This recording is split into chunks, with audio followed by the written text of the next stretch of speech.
Good evening, everyone. I hope you've had a most excellent weekend and you are ready for another week of exciting deck building fun. Anyways, we are doing Aspire today. There we go. Apparently my headphones were fully plugged in. Just gave me concern for a moment. Anyways, Slay Aspire 2 today. So, let us pick a character and keep advancing. Someday we will hit Ascension 10. Not to start the day by complaining, but it is still, frustrating at how long it's taking to reach Ascension 10. Especially because I have not lost most of my runs. But, anyways. I think we're starting with one of the people at 4. Maybe that's not true. How you doing, Fury? You know what? Let's actually just start with Ironclad. There was a patch, although I think most of the major changes were saved for the beta branch. I know they reworked Doormaker, one of the final bosses. And they, on the beta branch, have reworked a bunch of cards. But, yeah. Some of those are... They're, I guess, interesting changes, I guess is the way to say them. I don't like some of the changes, but they feel necessary. It was very clear that they're trying to curb infinites. And so, a lot of the easy things enabling that were changed in some way. Alright, so anyways. For the new Ascension, we have Ascender's Bane. We start with this unplayable Ethereal Eternal. So we can't get rid of it, but it does go away after the first time we draw it each fight. It's kind of a nice picture, even if it's an annoying effect. It's not that big a deal, though. The Coral and Doormaker reaping salts and blood in beta. Yeah, so I don't... did they change the Coral? I didn't realize it got changed, if so. And Doormaker, I know it got changed, so I haven't seen what it does other than I think somebody said that, every 10th card you draw gets exhausted immediately. Which sounds really frustrating. I don't like that design at all, if that's what they're doing. Which, again, that's the whole point of the beta branch, is to, try out, bigger changes and see how they land and maybe walk them back before... fully implementing them. I'm not upset about Doormaker being changed in some way, because it does seem like the least interesting of the Act 3 bosses. But I really dislike that design, if so. It just feels really bad to me to have the final boss just randomly delete your cards. Ascension 10, the damage cap is now 15. It gives 5 dazes and now hits like a truck. Gotcha. That does sound annoying for Coral. But anyways, I don't think... if they wanted to do that design for Doormaker where it deletes random cards, I think that would be still frustrating, but a lot more reasonable if you were told from the beginning that you're fighting Doormaker. Although this game still adamantly refuses to give players that type of information. Whatever. But to get to, Act 3 and then suddenly, find out how you're up against Doormaker, there's not that much time to build around that. And even if you try to build around it, there's only so much you can do. But, regardless, let's see how it lands. To actually talk about this run, so we get more HP, which is not very exciting, but... admittedly, actually fairly useful. Especially because, we heal after fights and we can play around that a bit. And it also increases the amount that we heal, yada, yada, yada. Act 1 boss drops 2 relics. Card delete should be a turn, in my opinion, instead of a countdown. And the strength scaling of Doormaker is just stupid if you're looking at... You're looking at strength at turn 4 with a deck with some draw. 9 strength at turn 4. Gotcha. Yeah, I mean, I can't really speak to it because I haven't tried it out yet, but that does sound frustrating. I just don't like it deleting random cards from your deck. It makes me think of Diligent in Monster Train 1, which exhausted the first spell you played every turn. But, like, that's something you have control around. Like, you can choose which card to exhaust. It does still impact your deck building to some degree, but there is a lot you can do about it. If it just, like, it's the fact that Doormaker is deleting random cards that I find really egregious. Anyways, so, like, this should just be 2 basic relics, which isn't that exciting. If we were getting 2 of the ancient items, that would matter a lot more to me. I mean, it's still 2 relics, but I don't know. I'm not that wild about it. We'll do this, I guess, even though I probably shouldn't. Especially because I now have very few defense. Right. Well, we could potentially fight a lot of elites. I don't think we can handle 4. I think we can handle 3. We wouldn't be getting any shop. Well, let's try. Although if we're fighting 3, that does mean we do have to fight all of them. Which is to say, there's 3 per zone, and so I would be guaranteed to hit every single one.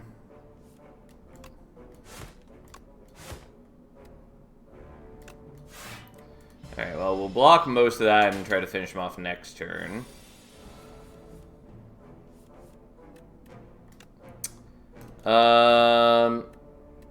Yeah, this should be enough with the vulnerable. There we go.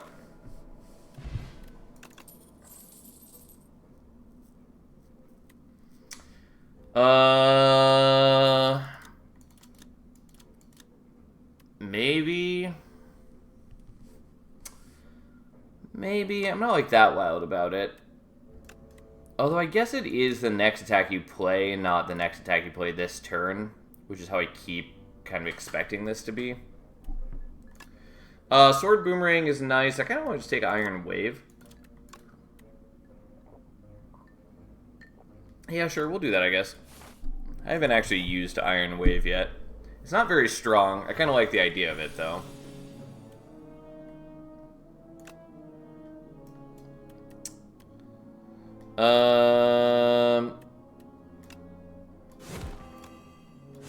Yeah, I'm just going to take the 4 damage, but this way I avoid some of the slimes going into my pool.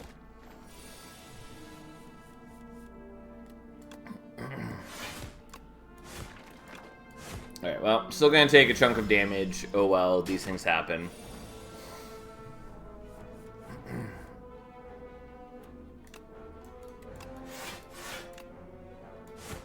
It would have been nice to put the vulnerable on, but I think it's going to try to slime me on this turn, so I figured I'd just take as little damage as I can. And there we go.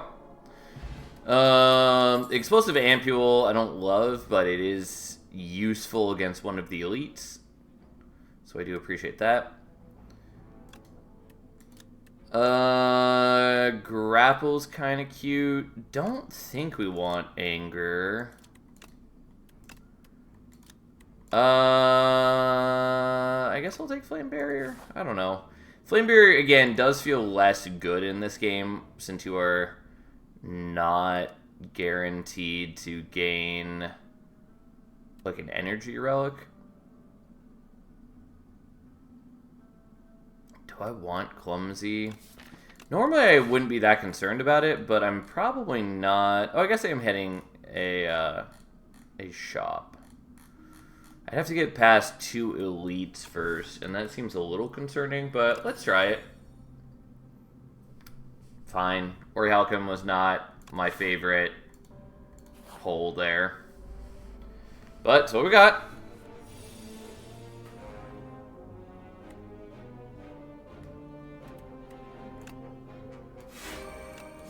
Alright, well, we'll just do the block. I did want to apply Vulnerable, but I feel like this is okay, especially because we're still doing damage back to him.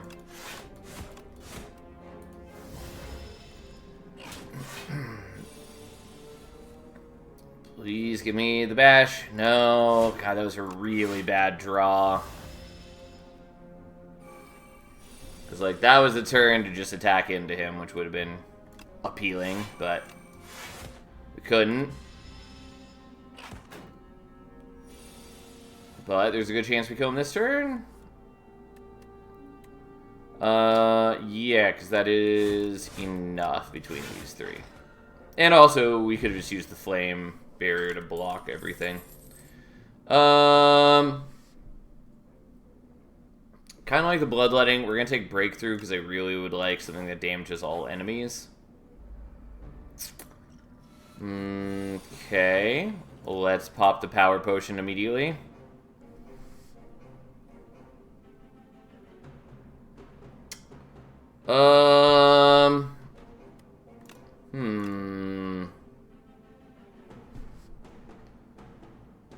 And we're probably doing the Hellraiser. Cruelty is also rather nice, but we'll do the Hellraiser.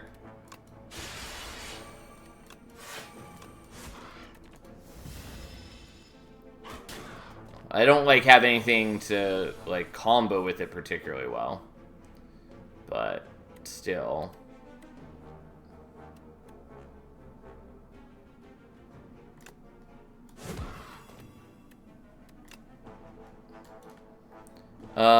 So I get more block from that. I did take 1 extra damage from the breakthrough, so it kind of evens out, but still. We're doing extra damage, yada yada, here we are.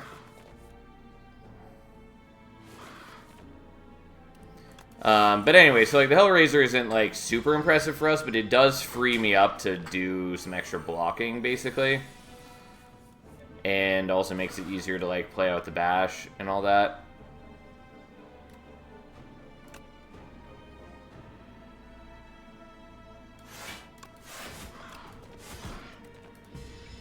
Okay, still taking a chunk of damage, but we're not dead yet.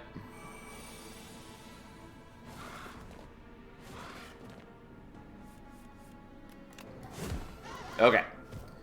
Could have gone worse. The Hellraiser was helpful, not super great, but it's fine. Festive Popper is nice for one of the... I keep thinking that we're in the water area, and we're not. So we don't have the 4 eels or whatever. It works cross-class too, so the dreams someday have defect meteor strike and Hellraiser. That would be something. Okay. I do like pillage.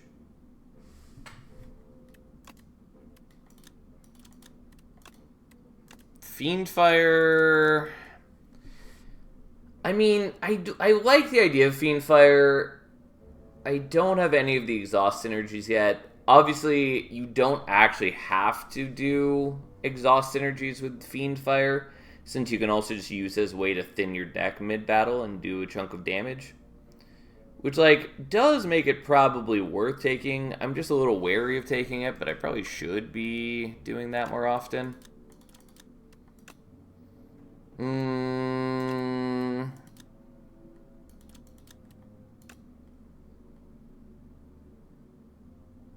God, if I actually had Hellraiser for sure, I'd love to take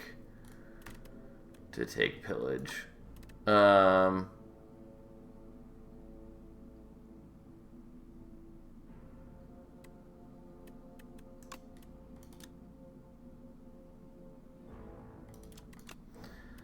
don't know, we'll take pillage, I guess. We'll see how it goes. I think I should probably rest, though. It'd also help if I remembered what bosses or what elites we're up against in this zone. For some reason, I just can't think of what any of them are other than the Burdons that we just fought. I would like to do the bash here. The flame barrier also good. Frog, statue, bird. That's right. We're definitely gonna do the rest then, since the statue maybe kills me.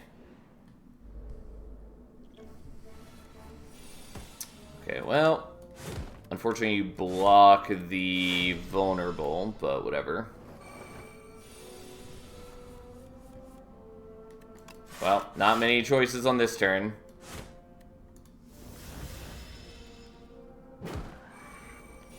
So annoyed that we got Orichalcum. I just, in general, am not that thrilled by the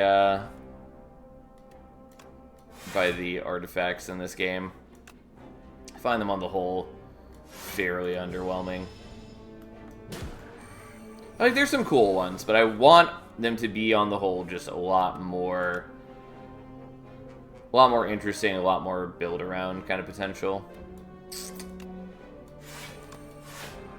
Okay, well, we're gonna still take some damage. He at least takes some damage in return, which puts him in range for us to get a kill.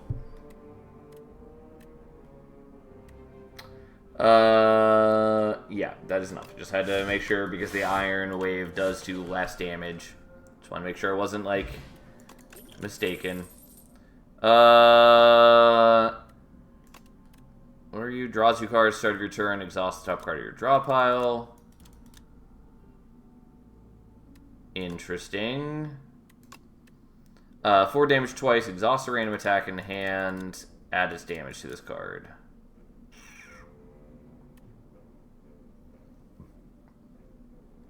I mean, yeah, we'll take the Thrash, I guess. It's a bit weird, but fine.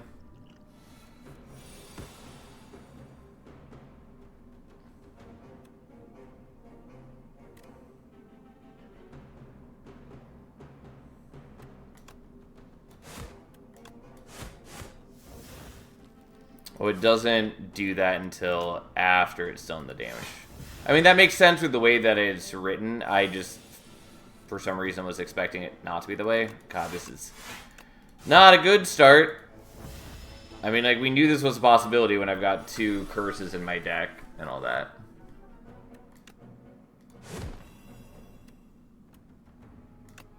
Well, let's do some damage. Let's get our tiny bit of free block, and here we go.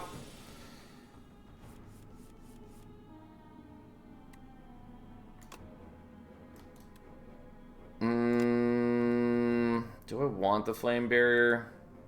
I feel like the answer is no.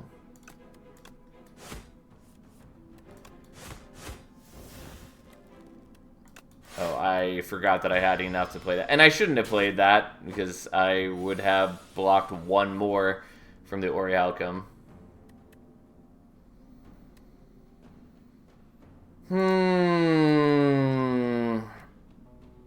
Okay, I think we just want to guarantee your death. And I only have to use 1 of these because we got down to 10. Okay. Not great. We knew that was likely. Sure. Potion belt is fine. I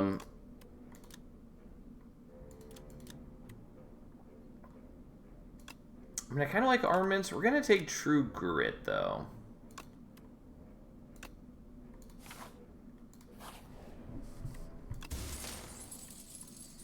Don't hate that. Like, it's definitely nice to get that early, and it is fairly appealing at the moment.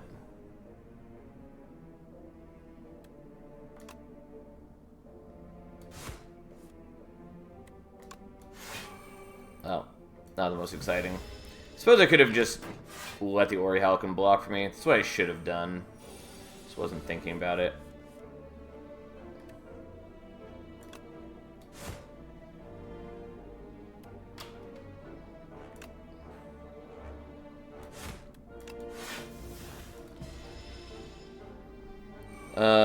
Yep, I am still getting pretty low on health.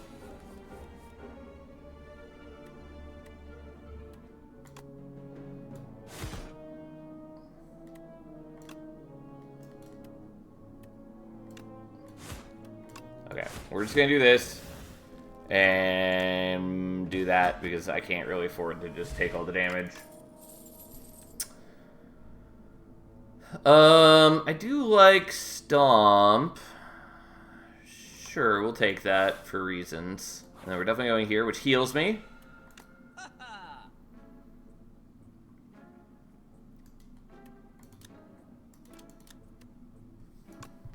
Um...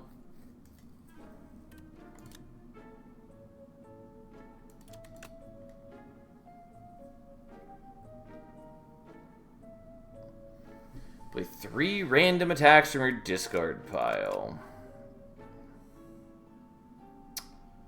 I mean, I do like this. Don't think that's what we're doing, though. Think we're just for sure going to remove the clumsy.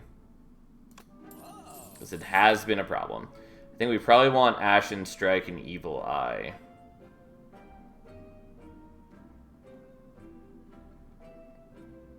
Kind of like the Vicious as well, but we'll take these. And just call that good and see how it goes. So I maybe want to go here to, like, upgrade cards. I think I kind of want to fight the Elite now and then get another heal here, but I don't think that's actually what I want to do. We'll go here. Take the heal, even though I'd really like to upgrade cards. Yeah, unfortunately, the Festive Popper works on you, whereas I'd really like it to work on the things you split into instead. Yeah, you and your infections. We get it. Lovely. So helpful.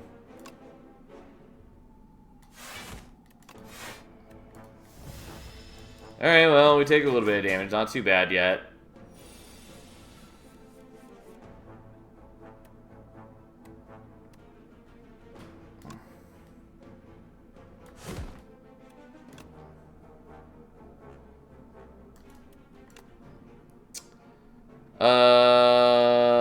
Yeah, we'll do it like this. I would love to power up the Thrash, but this way we can cause the split this turn, and I do want to do the split this turn. Unfortunately, don't have the ampules anymore. We do have the breakthrough, though, which helps.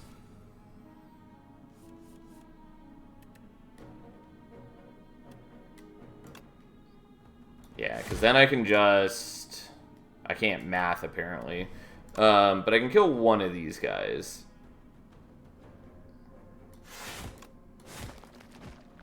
Again, I should just be not playing the Iron Wave because I get more block from the Orichalcum. It's not a lot more, but it is just correct in a way where I keep neglecting that.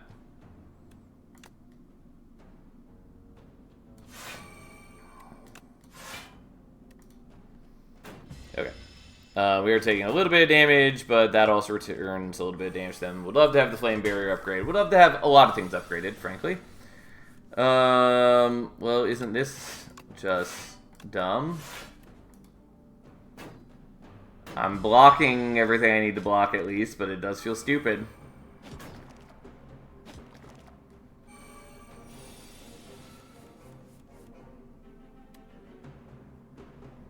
Okay, well, that just kills them, so we'll just do that.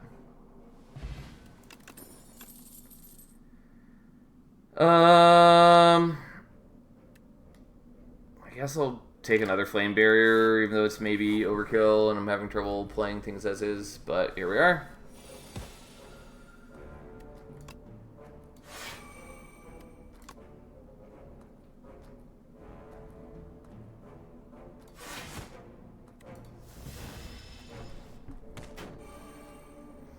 I guess I didn't need to do the Iron Wave. I was blocking more than enough and could have done the Strike, which only does a tiny bit more damage, but it does do more damage.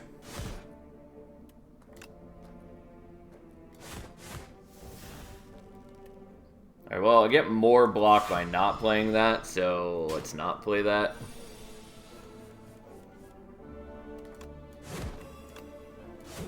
And there we go!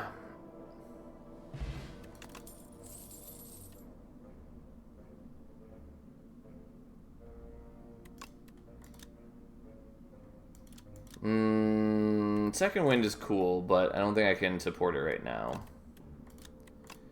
I'll take the Dismantle, I guess. My deck is kind of a mishmash, but hey. So, what are we looking at here? So, Thrash just goes up in damage a little bit. True Grit allows us to pick the card, which is dramatically better. Ashen Strike is better scaling. Evil Eye is pretty good. The Flame Barrier is pretty good. I think we're doing True Grit or the Bash. We'll do this. I don't know if I'm going to use the True Grit long term is the only problem. I mean, we are now, just because it's hard to do removals in this game. But...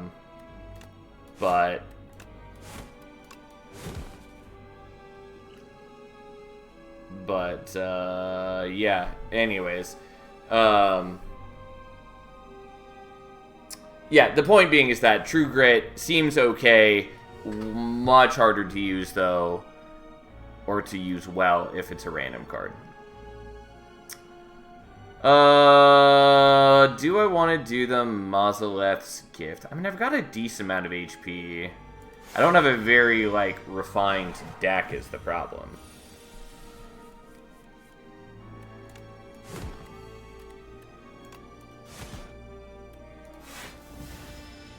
But that's okay.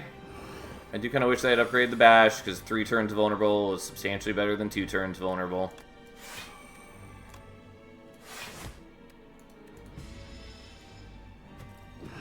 And the 2 Flame Barriers don't seem that great for me yet.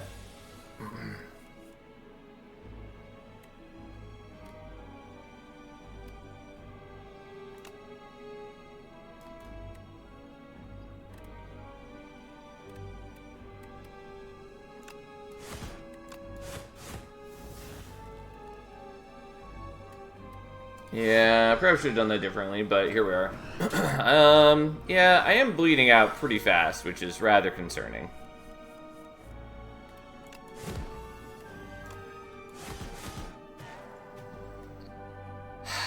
And I've got 35 HP left.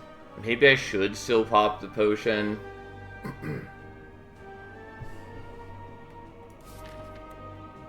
Okay, I'm not happy about it, and I should have done this earlier if I was going to do it, but I'm worried that I'm just not quite going to make it.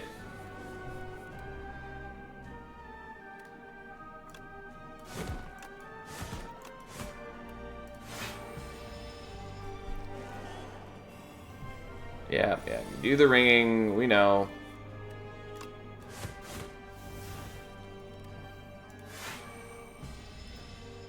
The Ori Halcom at least does some work for us right here. I still have not used the Evil Eye to like any good effect, and the Stomp is not going great for me.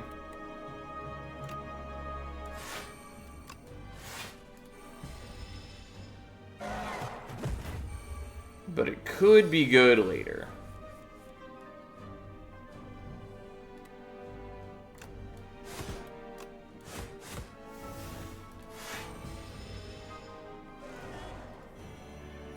We could have had so much more strength if we started earlier.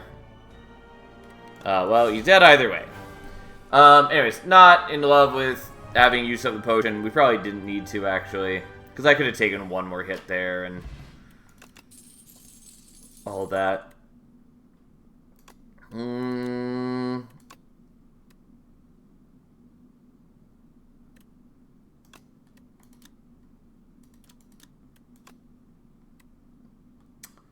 Interesting. I mean, Hellraiser's cool. Don't think I want that right now. 1-2 punch is pretty decent if we're doing, like, the Thrash. I think we're probably just doing Dark Embrace, though. Sure. I don't know that I'll put it to good use, but we'll see what we can do.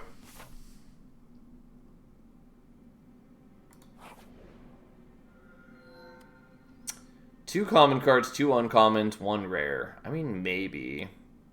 May reroll each card reward once.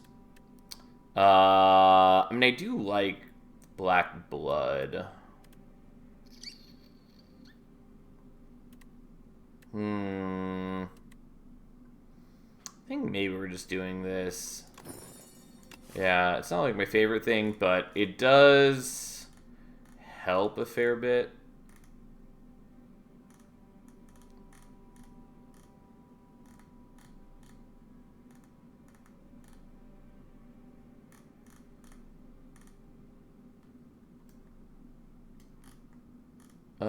Okay, I guess we're going this way. We'll see how it goes. Yeah,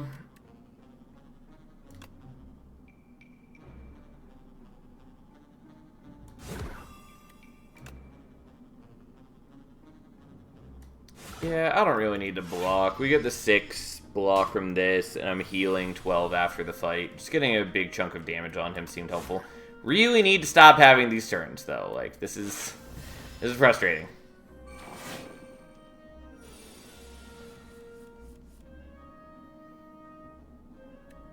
Yeah, this is the problem with the stomp is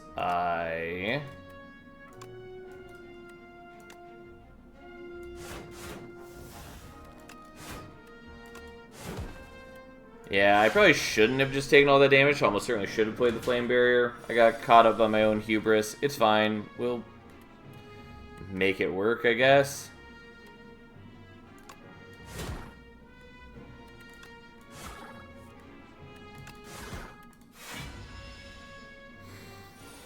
We'll see what we can do.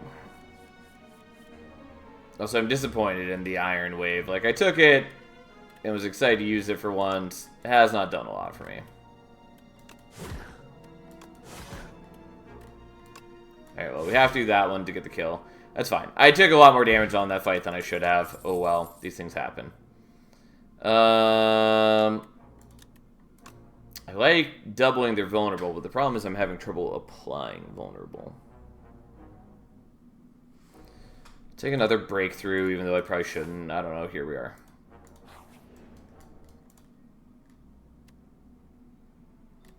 Yeah, I'll take 3 foul potions, since I actually have slots available for them, and I'm about to visit a merchant.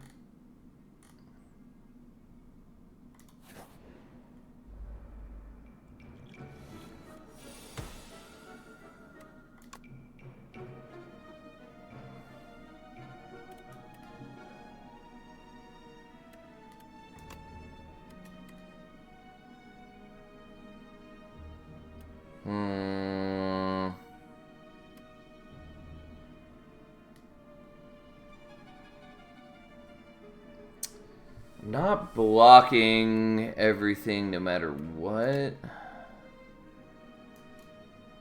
And I could just kill you.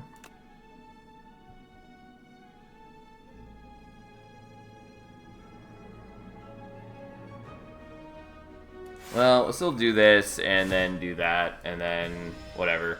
Unfortunately, we're not stunning you, but that's okay. And then you die, and we did okay work.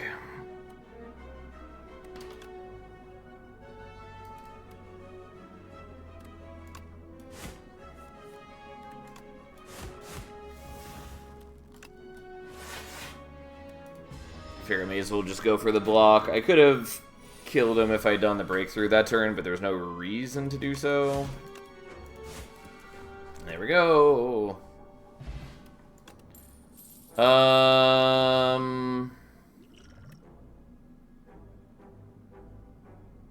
Yeah, I'll drop the weak potion for that. If you exhausted a card this turn, gain energy.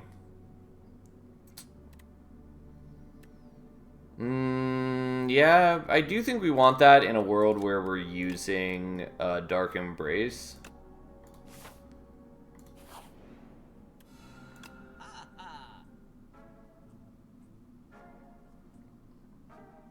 I do like Stampede. I don't know how much we're actually going to get value out of it right now.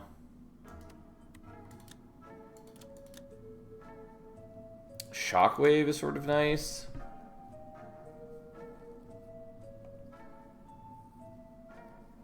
Also just want to remove some stuff, though I think that's going to matter a lot less later. Throw the potions? Yeah, totally forgot. You are correct. I was so ready to do it, and then I got caught up looking at his stock. But yeah, we have way more gold now. Well, that certainly makes things a lot less tight.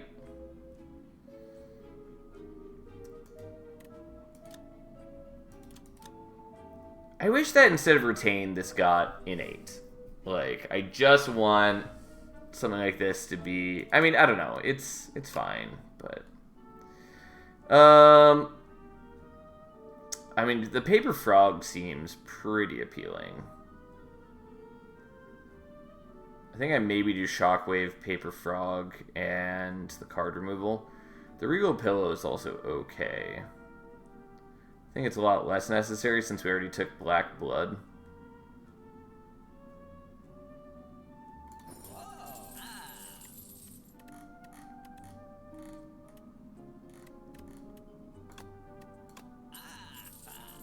Okay, well, there goes a lot of gold. I think that was maybe worth it. Here we are. We can finally upgrade some things. I think we're going to do the Shockwave, which is maybe not the necessary first choice, but here we are.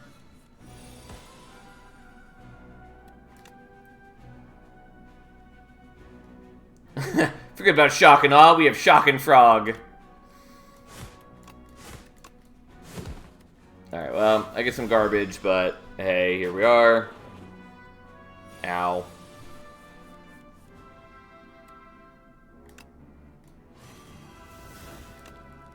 I'd like to do the Thrash, but we're going to do the block. That just seems correct. And then I would like to get the Dark Embrace up. Unfortunately, that's not Dark Embrace. But it is a chance to just do some damage, even though I am adding a lot of garbage to my deck.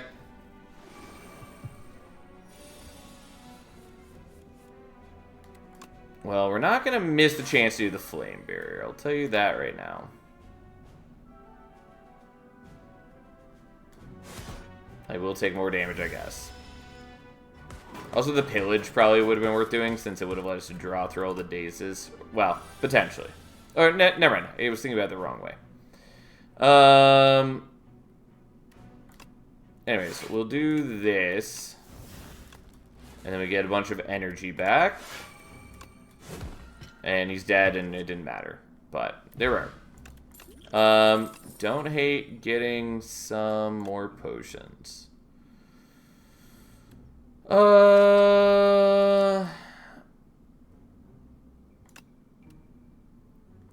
Fine, I guess. My deck is...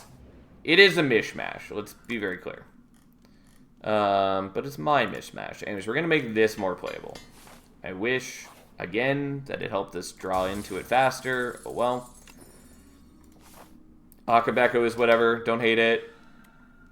Also, the feather is now healing us back to full passively, which is nice.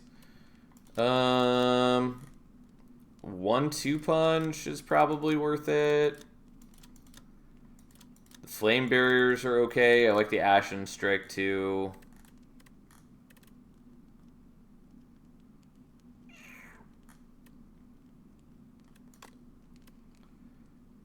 Sure, we'll do this. I don't actually have as many exhausting things as I would like for this sorts of synergies I'm trying to build into. Regardless, here we are.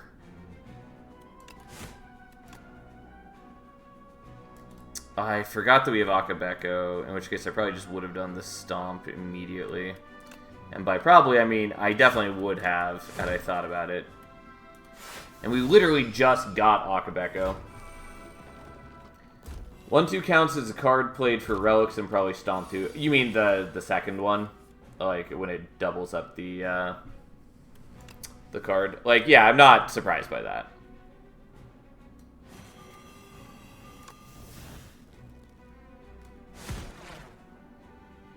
Okay, well, I get just enough free block from the Orihhalcum. He continues weakening me, whatever.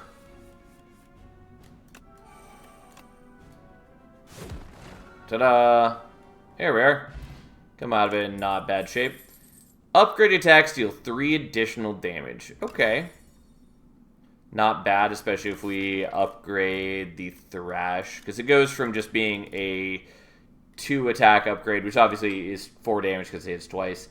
But it goes from being 2 damage to 5 damage. And so we go from doing 8 damage at base to 18 damage at base. Which is not bad.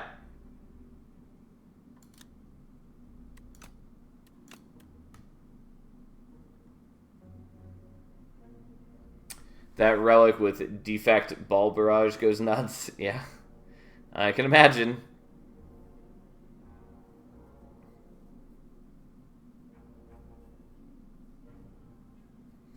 Kind of want the pommel strike. But I also think I'm going a little nuts. I need more things that exhaust. Kind of.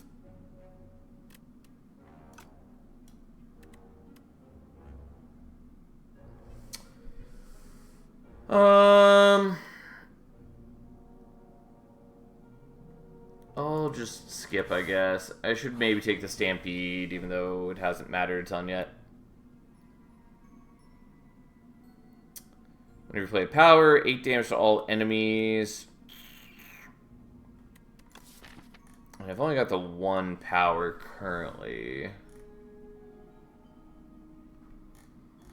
It's not the most impressive. I'll just take the gold.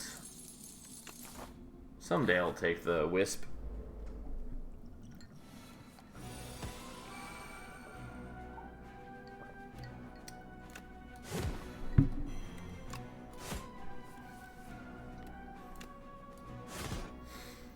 Alright, well, we take a chunk of damage, whatever, that's life.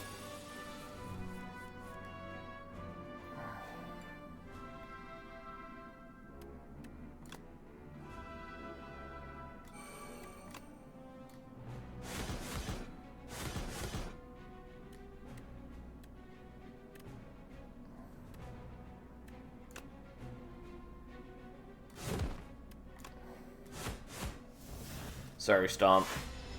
I maybe should have just played you, given that he was at that low HP in the first place, but here we are.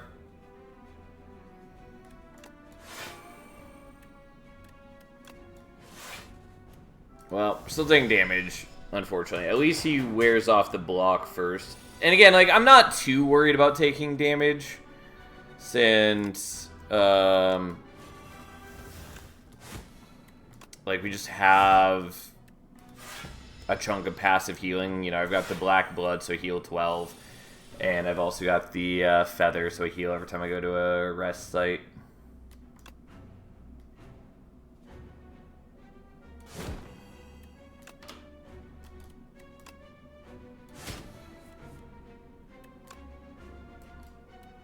Okay, I have to do one of these if I want to get the kill, so we'll do that. I was trying to avoid them because they make me lose HP, but it's not a big deal. The problem is I don't really want to be exhausting the top card of my draw pile.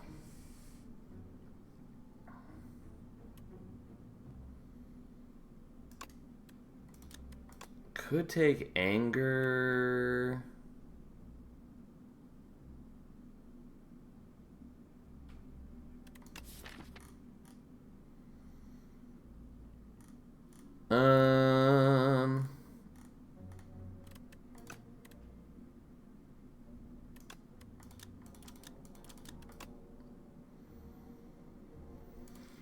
I'll skip, I guess. I don't know. I should maybe take it. The problem is, like, I can imagine things, and those things are not really lining up the way that I would like.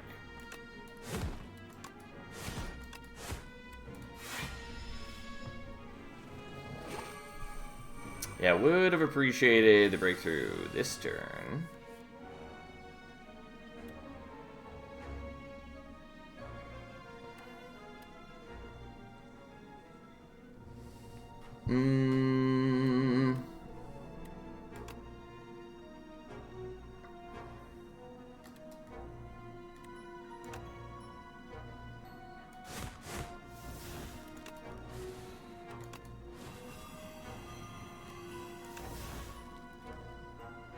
So I could kill one of the eggs, or I can just get 14 damage on you. Guess we'll just do the damage. And then again, we take damage. Whatever they lose, the stuff as they hatch, because they're a separate unit.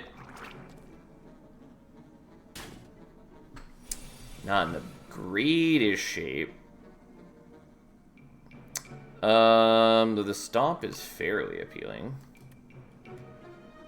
Unfortunately, it's not actually appealing.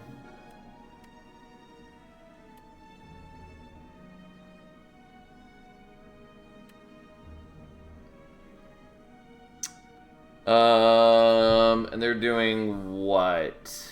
17 damage? I mean, I could just block it all.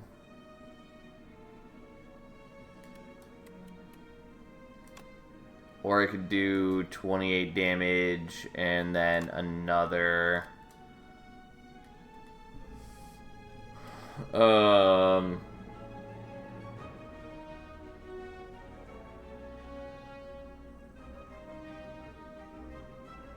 Be like another 20 damage. I mean, that's a lot, but it's not enough. I mean, I guess we'll just do this.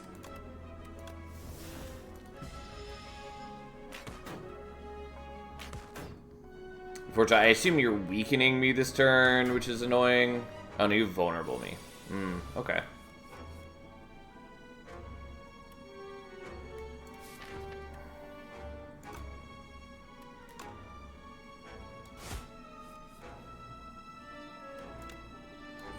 Okay, we'll just do this. And we lose a little bit of HP, but we just murder them, and that seemed pretty good.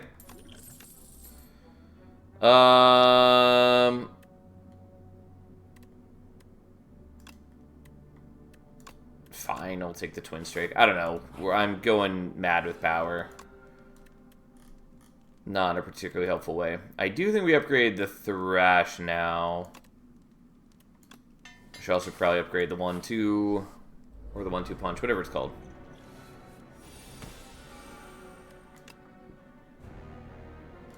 Okay, well, let's just do that. And then have that do a whole lot of damage. I'd much rather get the card draw right now.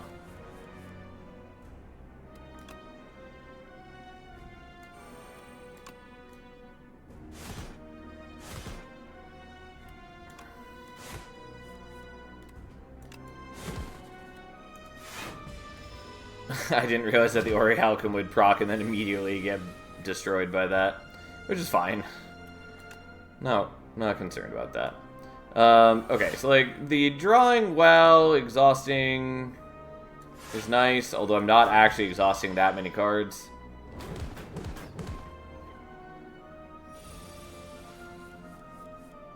Unfortunately.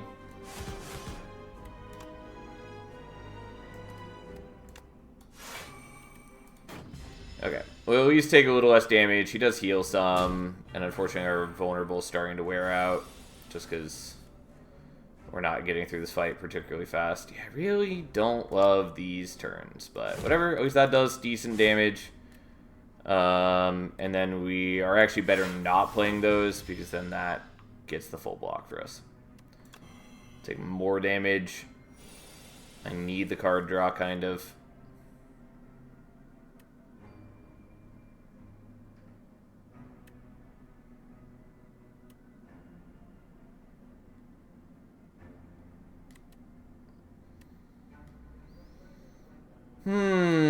I mean, I do like the dismantle, but maybe.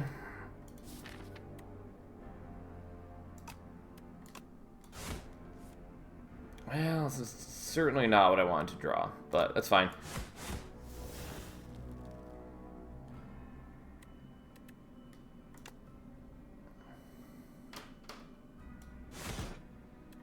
Alright, well, I am taking a good chunk of damage, but he's also fairly low, although he's doing a lot of damage this turn.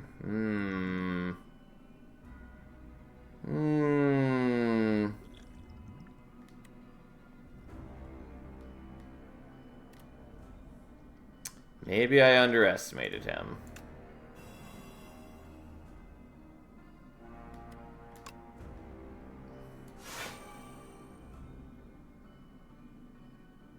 I'm very close to dead.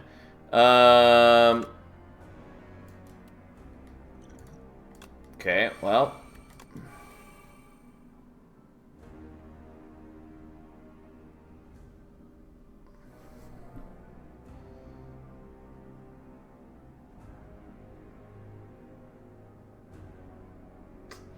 So 1 damage is soaking through from disintegration. So I'm going down 23. He's doing 21. I cannot double the breakthrough because I will take 2 damage from it, and that will be exact enough to kill me. So we'll just do this twice, which isn't that impressive, but it's something. Honestly, probably should have used the strength potion as well, because I am on the verge of defeat.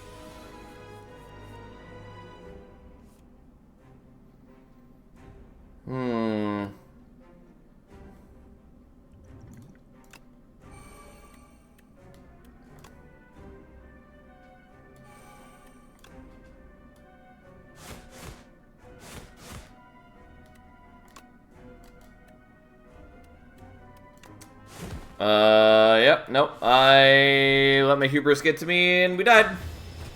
Yeah, I should have used my or my potions earlier at the very least. Like, we definitely could have won that fight, but I thought that our damage would go better. And if I had drawn into, like, the Thrash again, that would help, but I had a very thick deck because I kept taking cards, hoping to get more exhaust things, and I didn't get more exhaust things, and it wasn't working so great. Which is to say, mistakes were made. I guess let's do Silent.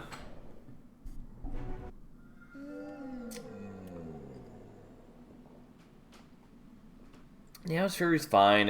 I'm not that impressed by it. I don't know what colorless cards I'd be happy to see, but we probably take that. Every 10 cards you draw gain energy. It's Jank. Pain was expected. You're not wrong. I wish I liked the bomb more than I do. And, like, it's cute that you can set up multiple of them and stuff. I honestly kind of wish that it was a consume card. I don't love it. Like, there are ways to get decent effect out of it. And certainly it works better with Silent. Well, not necessarily better with Silent, but it can work okay with Silent. We're just going to take the automation. Because reasons.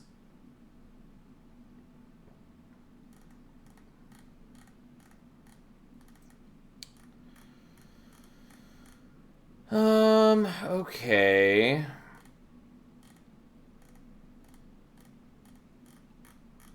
I think maybe we're actually going to take this path. I was eyeing a different one, but this one actually seems pretty decent.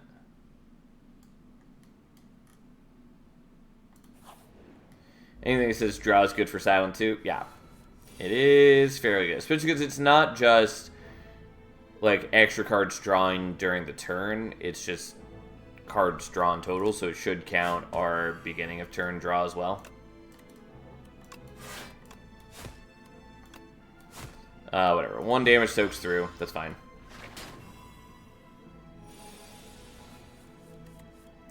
For the energy spent to damage ratio is great, but it's interesting to see the delayed effect makes most people doesn't want it. Oh, you're talking about bomb? Yeah. I mean, turns out it is pretty annoying.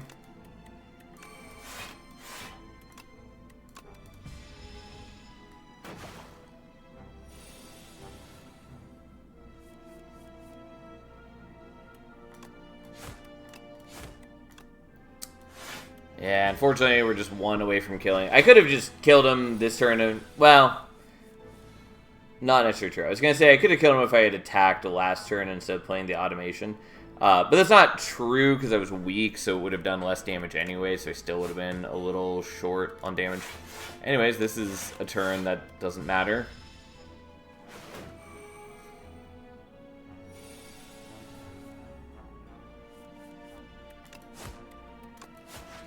There we go.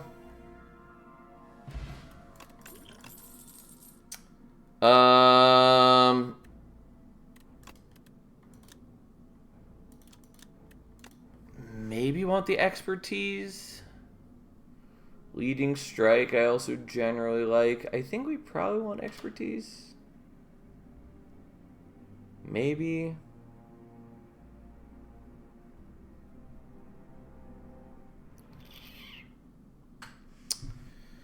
Anticipate is also maybe worth taking.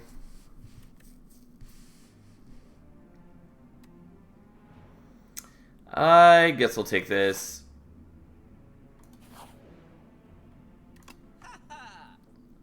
Don't hate leg sweep. Dash seems fine. Predator is okay, but kind of annoying to play sometimes. This certainly maybe a little easier when I have more energy.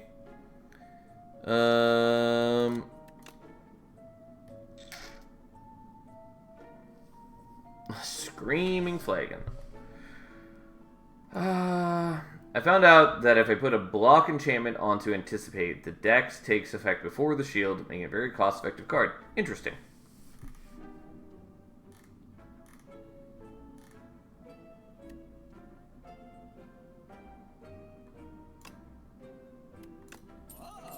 Guess we'll do that. I don't know. I'm not, like, that excited by it.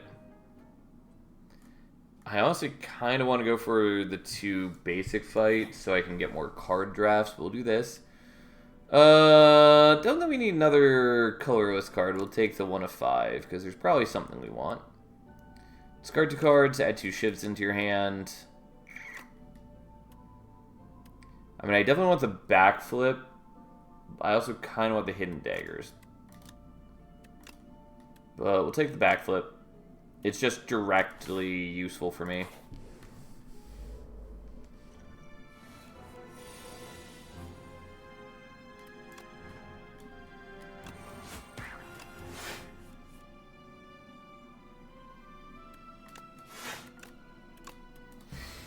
Doesn't really matter there. We're just trying to do a little bit of damage and block. Yeah, I was kind of expecting this, though, where because I removed a defend, we are a little imbalanced in our deck right now. But that's okay. We're working on it. Keep getting extra energy on turns where it does not help.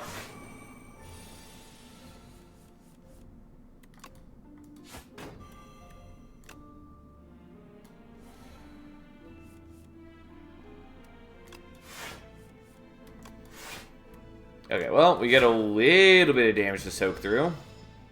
And we do block the whole thing, which I appreciate.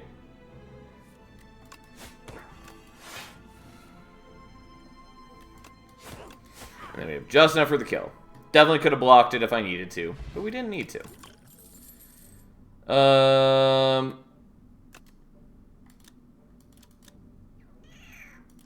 I'll take Finisher, I guess.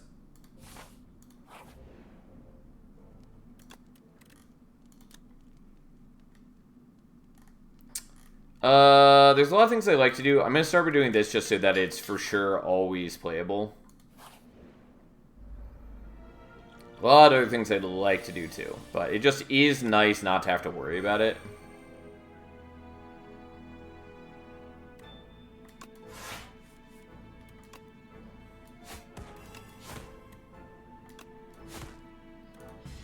Okay, so we blocked. We're weakening you so then we can finish you off this turn. Although this guy is trying to ruin our day. Yeah, unfortunately, unhelpful. I could have done a lot of damage to this guy, but I would have hit into the thorns multiple times, and I didn't want to do that.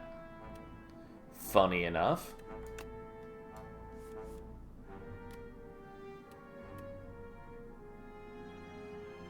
Hey, forget that Finisher doesn't have any base damage, which is say you have to play other attacks first. Which is fine. Unfortunately, I'm just a little short of killing here.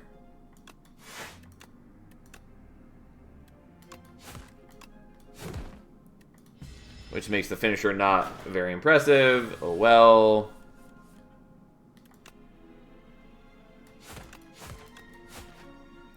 Could have also gotten extra energy by backflipping that turn. I didn't, though. Flick Flack I like, but we're going to take Prepared. Prepared, by the way, one of the cards that got changed on the beta branch. It's a much less exciting card. I believe the current implementation of it is it loses the draw and just becomes discard 2, and then next turn you gain extra energy. I think like 3 extra energy. Maybe 2, and then 3 is the upgrade. Which is fine. It still has some uses. It's definitely a less good card and a less fun card. It was a big nerf. Yeah, I would agree with that. To be fair, it probably deserves a nerf, even just like aside from enabling infinites. Because it does feel like a pretty universally takeable card. I'm going to upgrade it, by the way. Just because drawing 2 is pretty useful for me right now.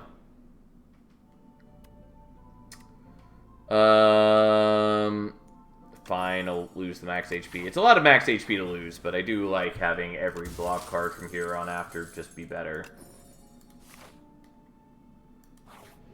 But anyways, yeah. It's, ooh, I don't love these guys.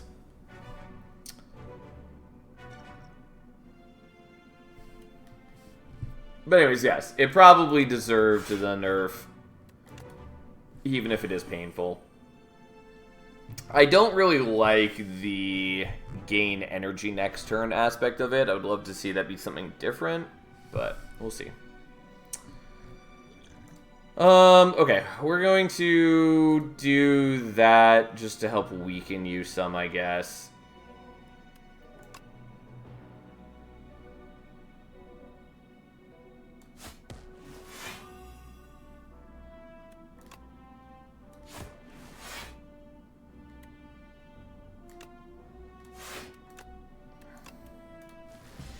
Because these guys are liable to be fairly bad for me. So we'll do what we can to at least make them a little better.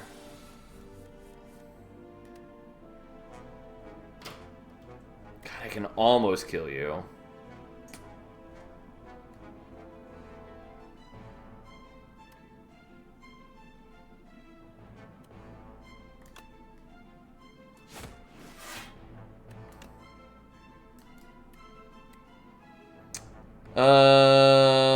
Yeah, I can't quite get to a point where it will trigger the thing.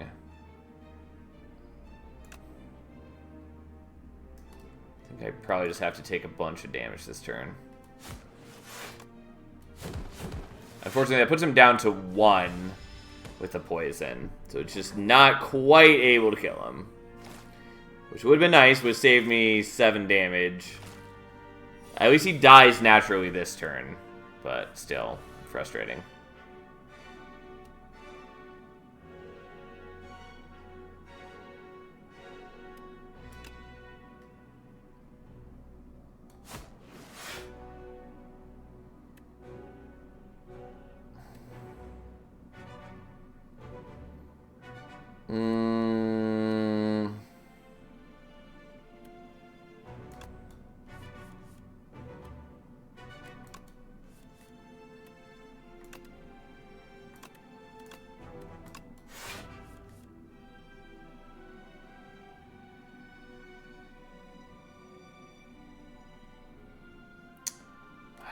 Like, I can do more block, but I feel like I need to get some damage in, because it's already just so hard for me to kill these guys. Like, I honestly probably should be doing the plating. For some reason, it didn't occur to me that that was an option. I think I honestly still probably need to just do that right now. I probably should have waited to see how the rest of the turn turned out, of course, but hey, here we are.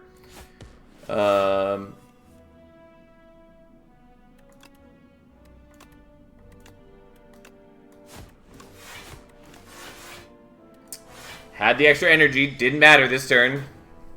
Anyways, the plating at least is helping, but like, this is such a slow and awful battle for me.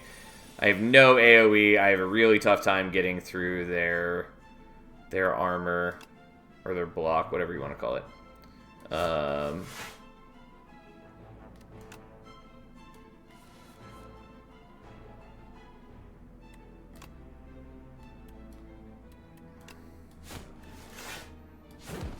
We'll just go ahead and kill you. I still take damage from these guys, unfortunately. And, like, a lot of damage.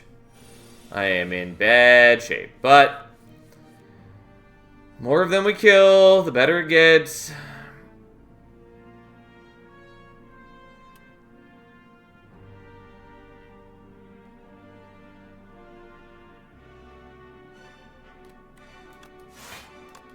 Okay, so I'm already blocking enough for that guy, so...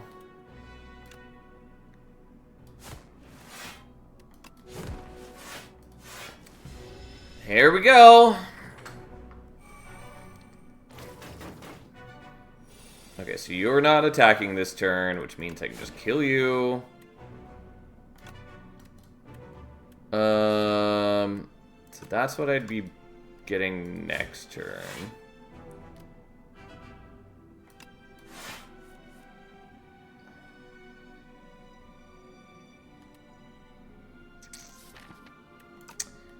Yeah, I'm okay with just not playing out like the expertise right here. Wow, they got big. Yeah, I mean, I've been very slow on killing them.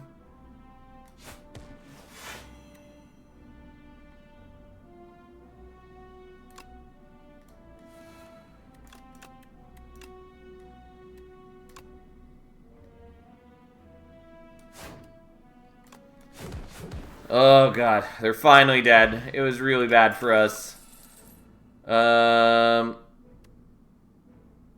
Yeah, I mean, the untouchable, especially with the nimble, is not bad for us. Next turn, add 3 copies of the card into your hand.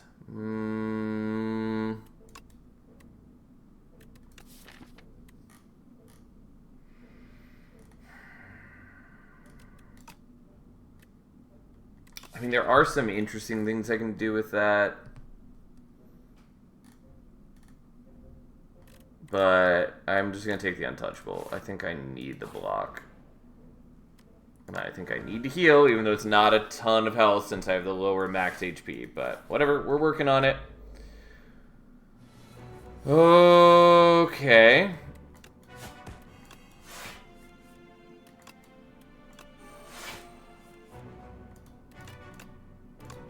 Okay, we're just gonna go for some damage, because I need to be doing damage. Unfortunately, I don't have, like, shivs, and I would really like shivs with the finisher. It'd be dramatically helpful. Could have used that last turn, but that's fine. I just have way overkill amount of armor this turn.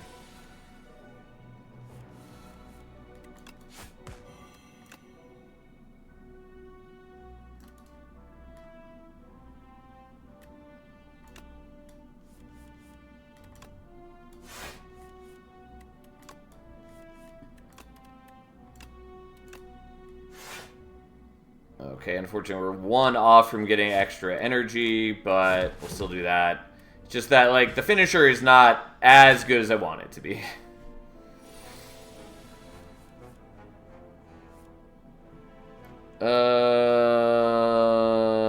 Okay. Well. We don't quite stun him this turn, though on the flip side, it means that at least we stun him on this coming turn, no matter what, basically.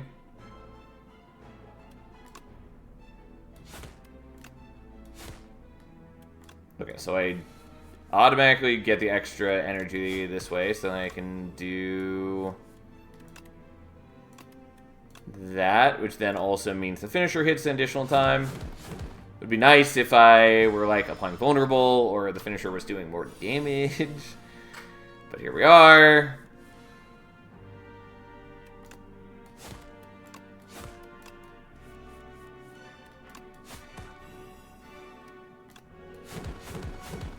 Okay, at least we're, like, doing some good work with finisher now. It's just really less consistent than I need it to be. Anyways, there we go. Could have been worse.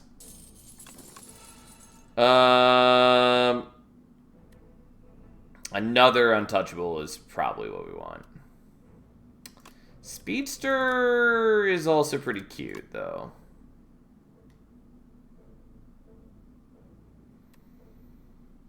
But, like, the slide block is really nice.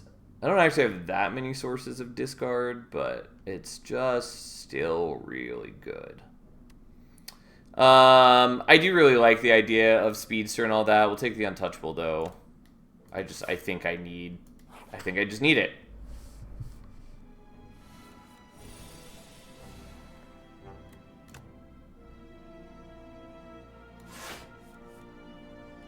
Well, I certainly don't need all the Untouchables this turn.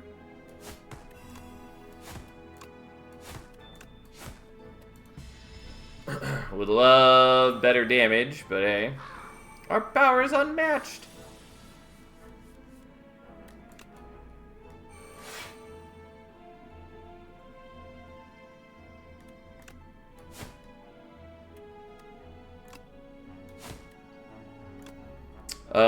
Yeah, I'm just gonna go for the damage. Because, like, these guys scale out of control, so it's better that I take a little bit of damage now than try to play it slow.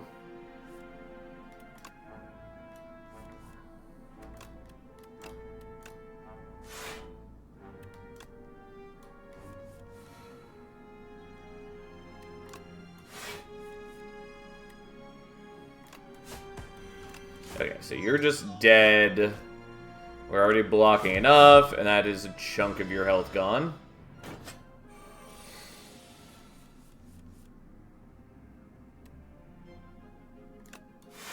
Not happy about this, but I need to not be taking damage, so we're going to try. And yes, I know he gets more strength, but I have decent blockability.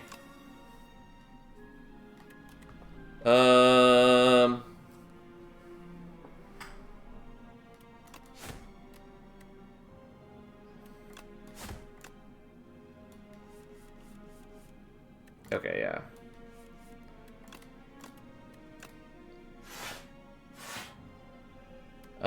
Unfortunately, I'm one draw away from getting more energy, but... Oh, this is already hitting 3 times anyways. For some reason, I thought it wasn't enough. There we go. Whatever. He's dead. Yeah, both the Prepared and the Acrobatics are real good for us.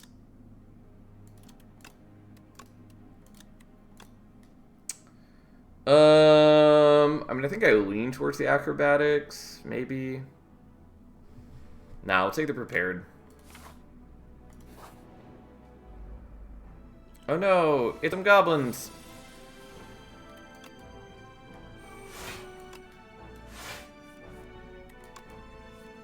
Okay, we'll use Prepared number 1. And Prepared number 2. You want the Speedster now? I mean, I always wanted the Speedster, but yes, agreed. Unfortunately, I'm not going to do a very good job of killing these guys once they split. I'm just not going to do a very good job of killing them in general, let's be clear, but still.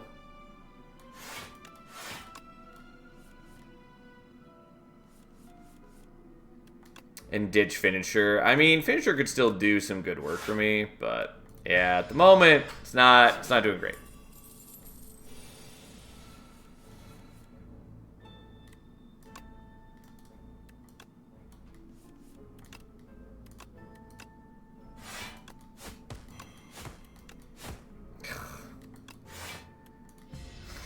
Can't quite do that because they're weakening me. Like, my damage output is already, like, pretty bad.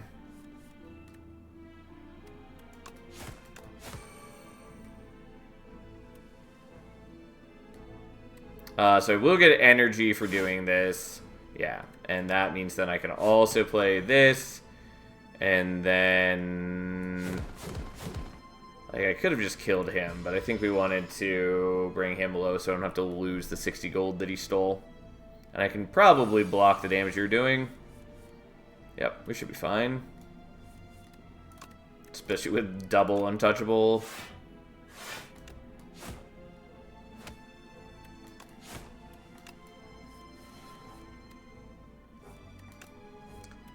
Again, this is sort of, like, I don't even have a good deck, and Prepared is still doing a ton of work for us. Like, I think illustrates that it probably deserves the nerf.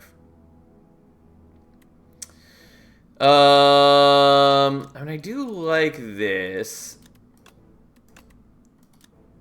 Also reasonably happy with infinite blades.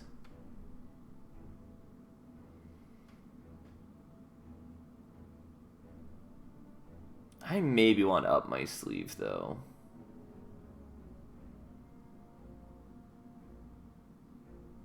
Yeah, I think we just want that.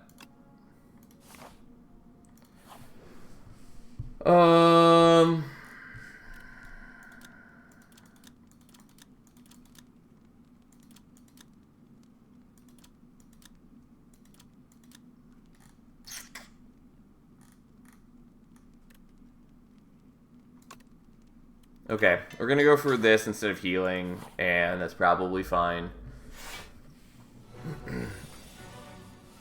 Okay, we're definitely gonna do this. And we're going to play them out so they get out of my deck. But otherwise, not wake you up.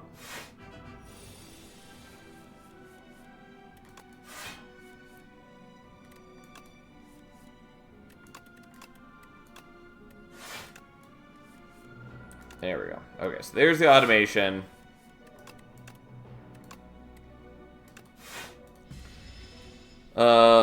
And ideally we want to play the up my sleeve or whatever it's called, like one more time. Well, let's wake her up, I guess, since that's gonna happen anyways, we may as well do some damage.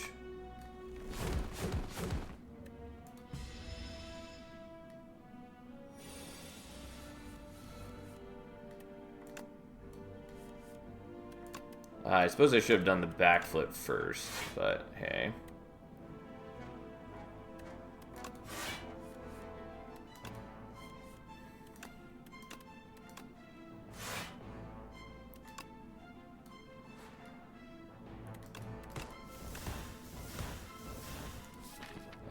Okay, finisher's not in there, but let's hope we draw into it.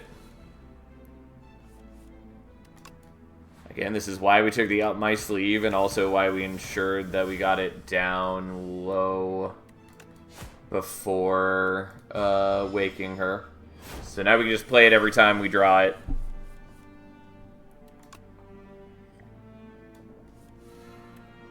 Thank you, Untouchable. I really appreciate that.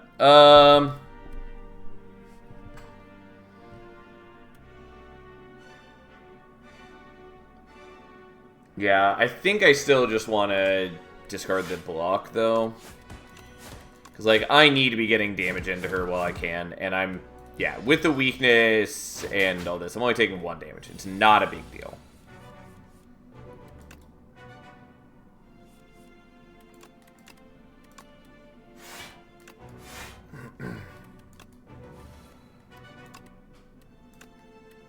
Well, do a little bit more damage.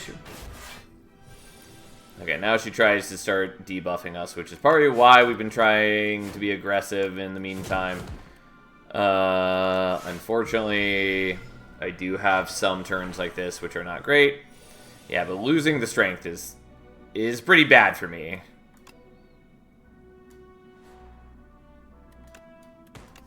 Because, like, my damage output it's atrocious.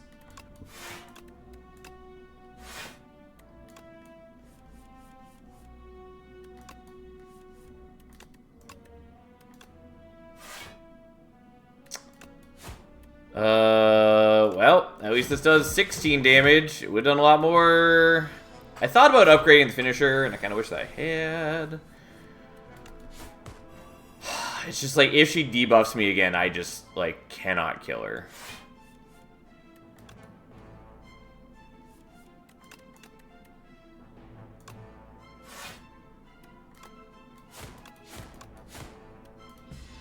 And she's gonna debuff me soon.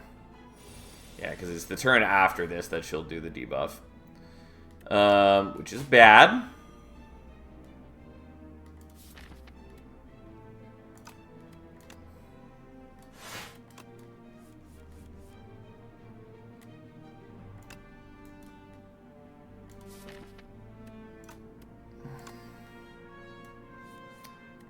Okay, so I can do those for sure.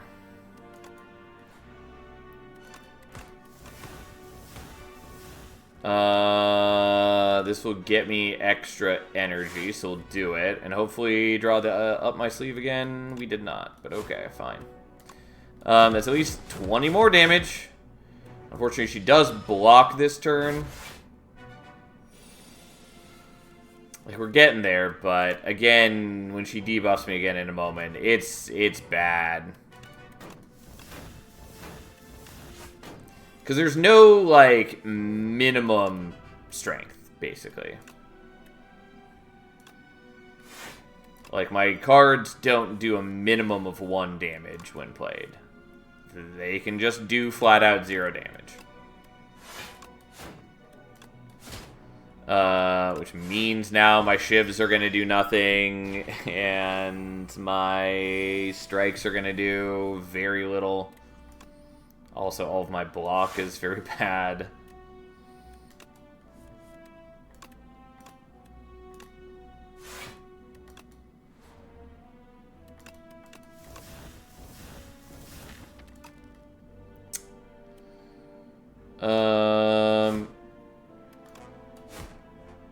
Oh, fuck me. I messed this up. I was supposed to do this before.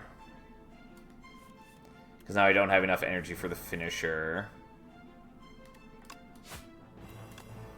Though this gets me just enough that I can. So at least there's that, thankfully. Again, if those were at least doing 1 damage, that'd be nice. Just gotta do 9 more damage, but that's surprisingly difficult to do for me.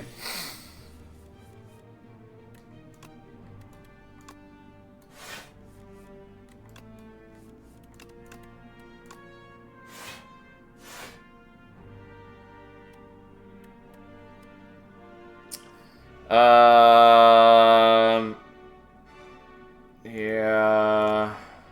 Should have done this first. Like, it's enough. So you're doing 26. Okay, let's do this. And then actually just do 2 damage to you. I just need to do 7 damage. Unfortunately, I can't do 7 damage.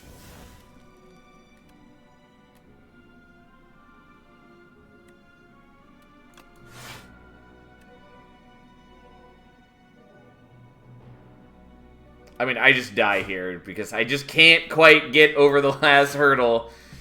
Oh, it feels bad. Oh, God.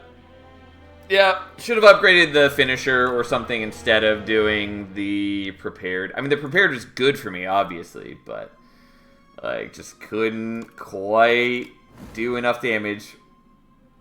Oof. Anyways, we're not off to a great start today. Alas. So be it. Alright, let's do regen. Oh. I mean, the scroll boxes has seemed pretty good. 3 damage to all enemies for each star gain this turn. I do like Astral Pulse, also good. Also, which zone are we in? We're in the Underdocks, which does make the AoE extra valuable. And this is all AoE. 3 cards, put 1 on top. Forge 10, 6 damage 3 times. Again, why can't I see what the upgrades are to any of these? Like, I guess, like, it's weird because normally you right-click on them, but you left-click on them here. Anyways, it's just, whatever. This game has weird UI problems that it shouldn't have. Wave the Jank is pain and face tanky like a champ.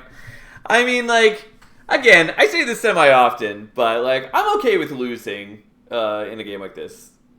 Like, I like playing different sorts of decks. I like experimenting. It's okay to lose sometimes.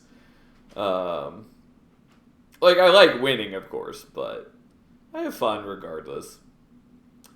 this is strange UI decisions here, not consistent. Yeah.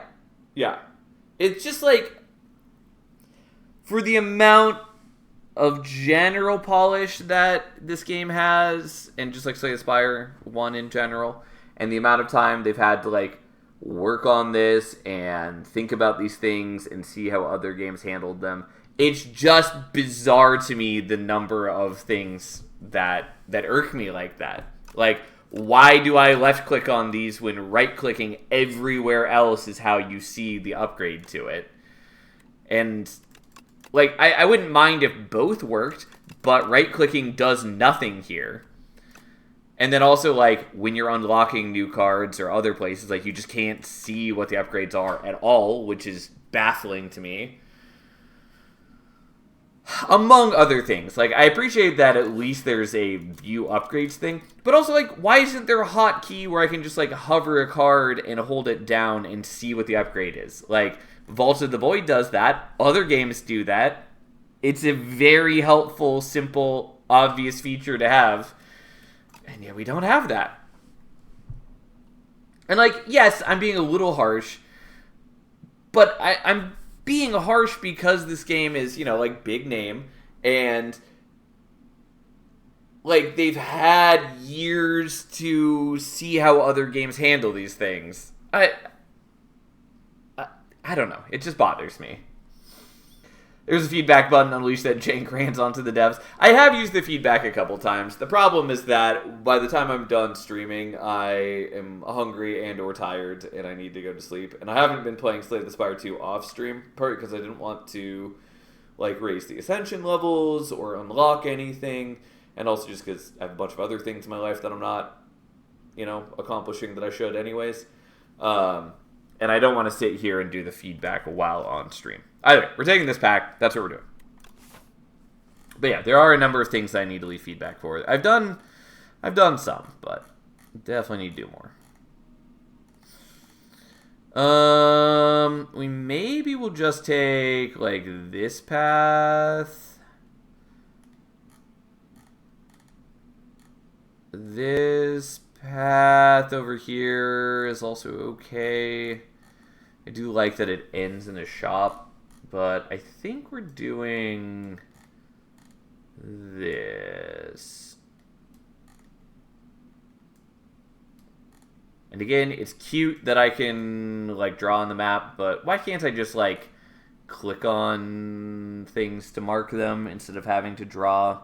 Why do I have to hover these? Why can't I like click on them to keep them highlighted? Why isn't there like a zoom out to see the full map at once? Like, yes, I recognize that would make it small, but it would be nice not to have to scroll up and down constantly. You have no money, early shop kind of sucks. It does. I did forget about that, in which case we probably want to go to this fight instead. But either way, that's okay.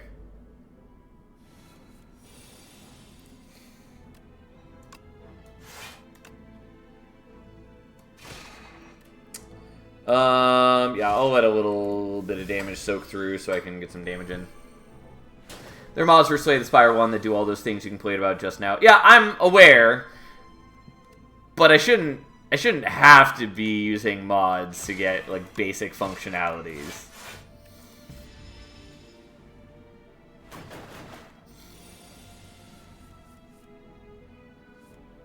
I think it's very reasonable to expect these sorts of things for this game. And again, like, I was a little more forgiving of these things in Slay the Spire 1. I mean, I still complained about them, as we all know, but I was a little more forgiving because, you know, it's an older game and it didn't have as many other games to draw inspiration from and see how they handled it. But, like, we've had many years of deck builders now. I have played so many good deck builder games. And, like, I don't expect the devs to spend all their time playing deck builders, but they should at least, like, have a cursory knowledge of how other games in their genre are handling things. I don't know. I kind of feel like I should take Quasar just because I haven't done any of the like colorless builds yet.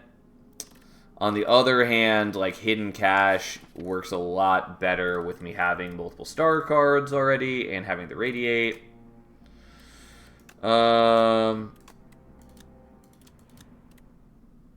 wish the upgrade to this increased the stars gained on this turn. Anyways, we'll take the Hidden Cache. It's not like my favorite, but I do think it's important for me right now.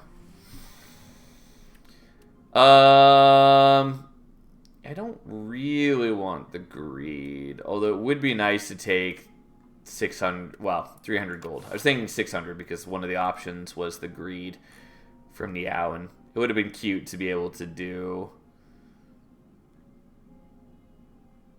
Actually, we didn't have that this time. I was thinking of the other run. Also, I didn't realize that hovering over this would tell you how things went. Huh. I hadn't realized they had that. That's cute. I like that. I wish they had that, like, in the run summary.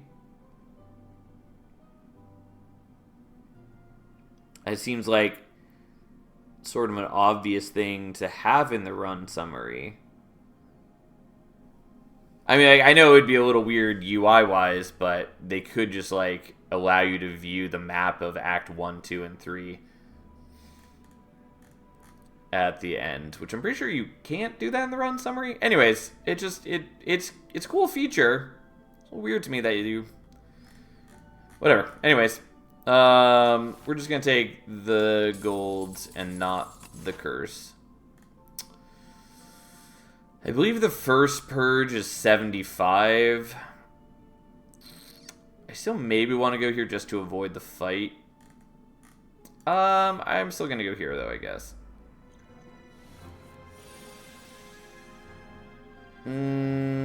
Well, don't love that I'm just gonna take damage.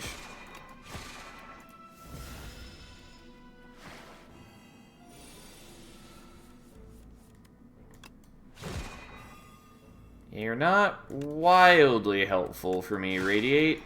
I mean, you're a cool card, just not helpful when I have really inconsistent star generation. I mean, not a hard fight for us. It's just bad first turn. I do like the extra draw of Guiding Star.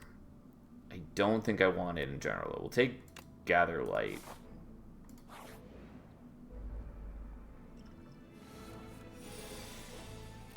So we have a better block card now.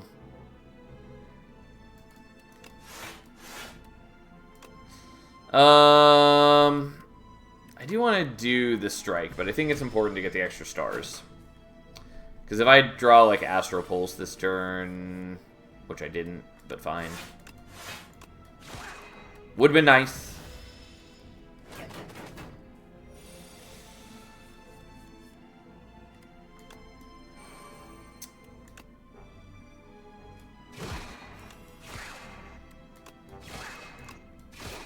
We're so close. Just didn't quite do it because Hidden Cache is a little annoying.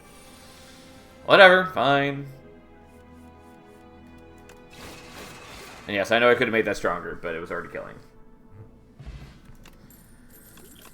The Lucky Tonic giving buffer is weird to me. Like, I get what it's going for and that it's trying to convey that you're getting like a lucky dodge. But it does still, like, thematically feel weird to me that a Lucky Clover is giving me buffer. I don't think we want Bulwark. Another Crush Under is okay. Maybe I want Bulwark. I don't know. This is better than my shitty current defense. And higher energy is a little less a concern when I have a number of like 0-cost star cards. I like Crush Under for the built-in defend. Yeah, I already have a Crush Under though, and like it is a little bit of defense, but for a lot of situations it's not that much defense. I will take the Bulwark. I guess it's not my favorite, but I would appreciate the extra block right now.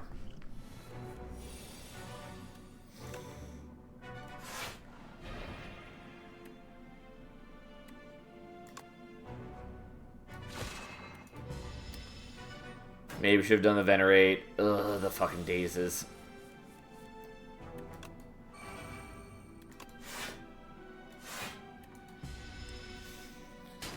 Yeah. Here we are.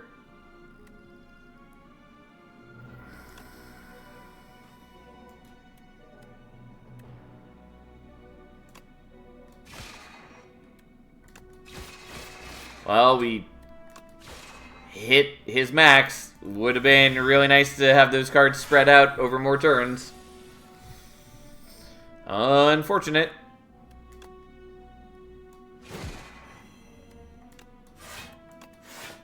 Well, we're taking some damage. At least get rid of some of the dazes. I don't know. It's hard for me to do damage to him.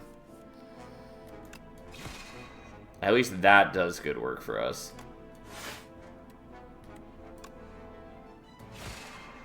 We hit the max, and I still have more, so I guess we just do that.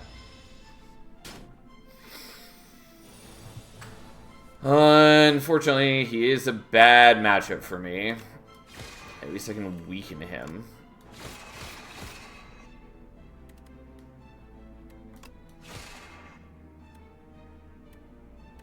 Well, unfortunately, I just have to take damage. I could do the Lucky Tonic, though.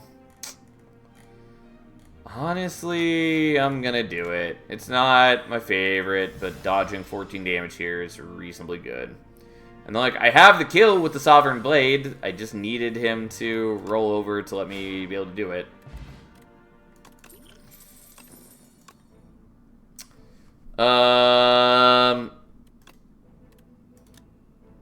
Alright, we'll become the Sword Sage. It's a heavy pivot for what we're currently doing, but sure. So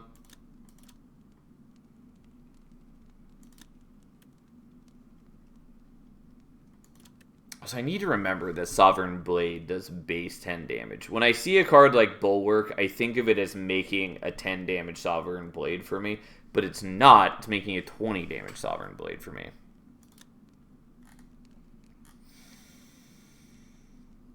We maybe just want to upgrade the Sword Sage to make it more playable. The Bulwark is also fairly decent. Crush Under is pretty decent. Astral Pulse is also pretty decent. I'm going to do this, though, even though it's the greedy play. And also, probably should just heal. Especially when I have turns like this, where I just take damage.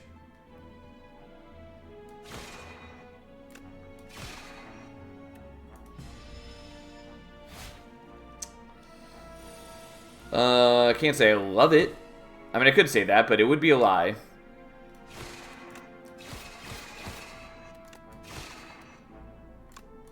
Okay, we'll make the blade, which then is able to kill him next turn.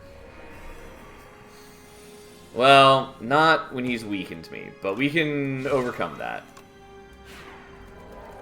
Ta-da!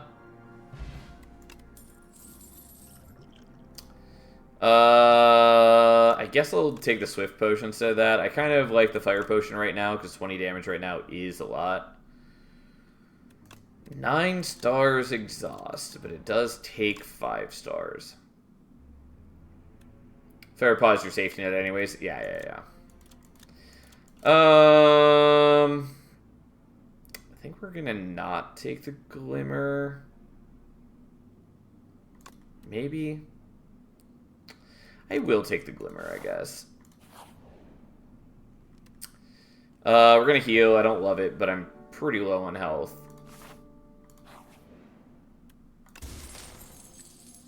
Okay, fine.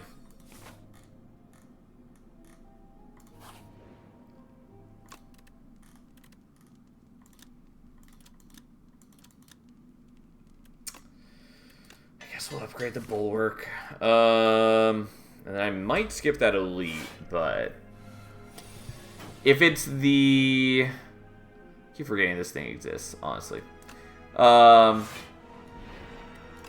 If the Elite is the Eels, we're actually in pretty good shape for them, because I have several AoE damage things, and they do, you know, pretty solid damage.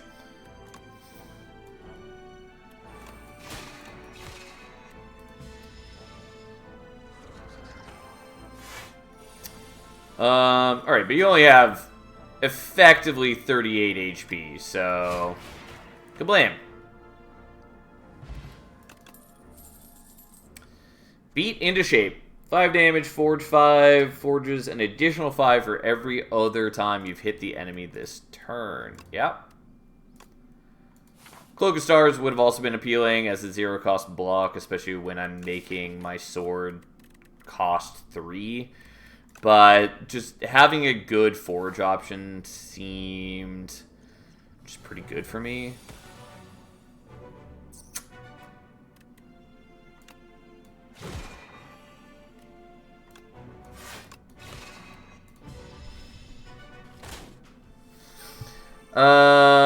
Yeah, you are concerning, I will say.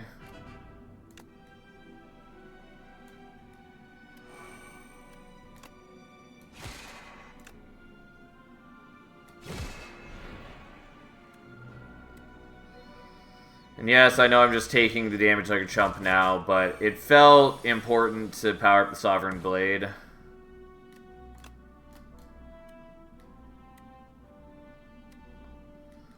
I think we just want to make you vulnerable. Because then I can just cleave you for 60 damage, and that seemed pretty good.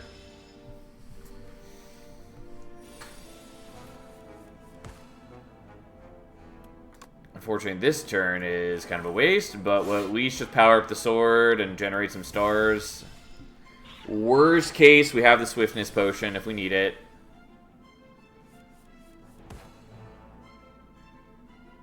We do need it, probably. Yeah, because, like, I can't block that much, unfortunately. And, like, I can do a little bit of damage, but not enough damage. Oof. Can't say I'm wildly happy about that set of draws. Alright. Not at all what we wanted to draw. Unfortunately, I have to take a big chunk of damage even with using the potion. Really?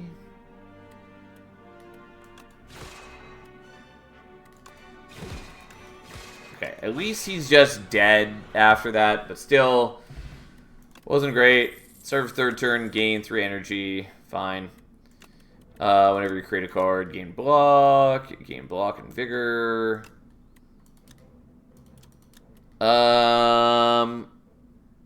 I mean, that's maybe not the worst for me, but I'm gonna skip it.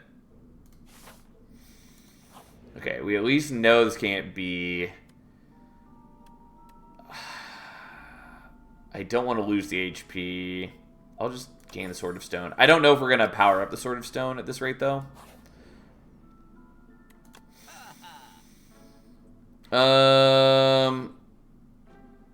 Exhaust up to 3 cards in hand. I mean, I don't hate that. But the Smith and also Child of Stars seem pretty good for me.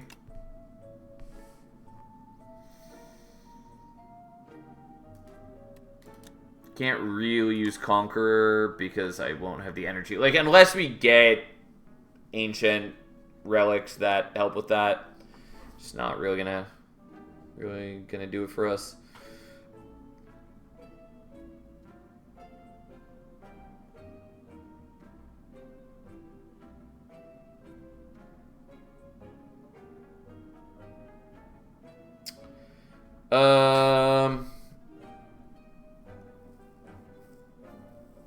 Yeah, I mean, I think we're taking the Smith. I think it's just good for what we're doing. And I guess I will take this. It's a bit imperfect right now, but fine. And then we kind of have to heal. Kind of. I mean, like, she at least gives us multiple turns to build up. And, like, that's not bad for us. This isn't a great first turn, but hey. I would really love to get rid of some cards. But unfortunately, Slay the Spire just really doesn't love letting you get rid of cards.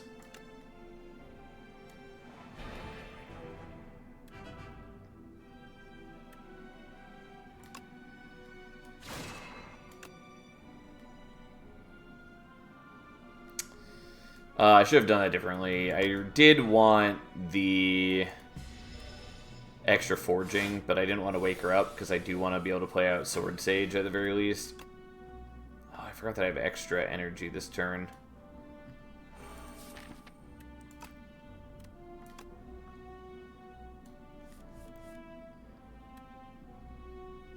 I'll put that back, I guess.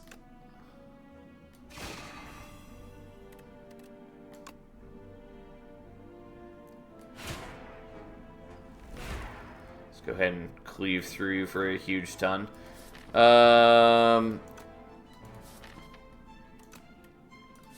Yeah, the Smith is not a consume card, and I keep thinking that it is.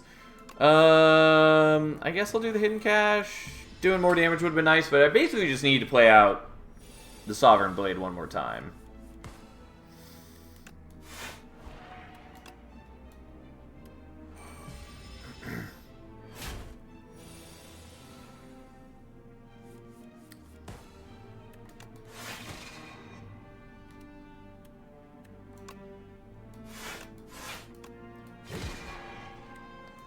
Yeah, because, like, Sovereign Blade on its own is going to just absolutely blow them up as soon as I can draw it. Unfortunately, I can't really use the Glimmer to draw it, so we're not going to try. Bottom deck diving moment. Does feel like that. I mean, it's fine. There we go. Ta-da! Not taking 7 stars. Decisions, like, could be cute. Avenge the Silent, yeah. Anyways, it would be cute. Kind of. Specifically, it'd be really cute if I could get it to play out the Smith. But that is somewhat unwieldy. 9 damage to all enemies lose 9 strength this turn. I mean, that's a cool card. I'm not taking it, but if you get autocast on, that'll be sick. I mean, I'm going to take it, I think, though I do suspect it's the wrong choice. But it would be really cool. Star generation is a bit lacking. That is true. There's a lot of things lacking in my life.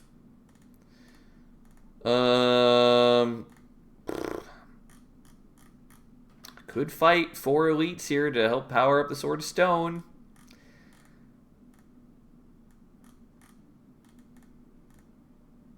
Ugh.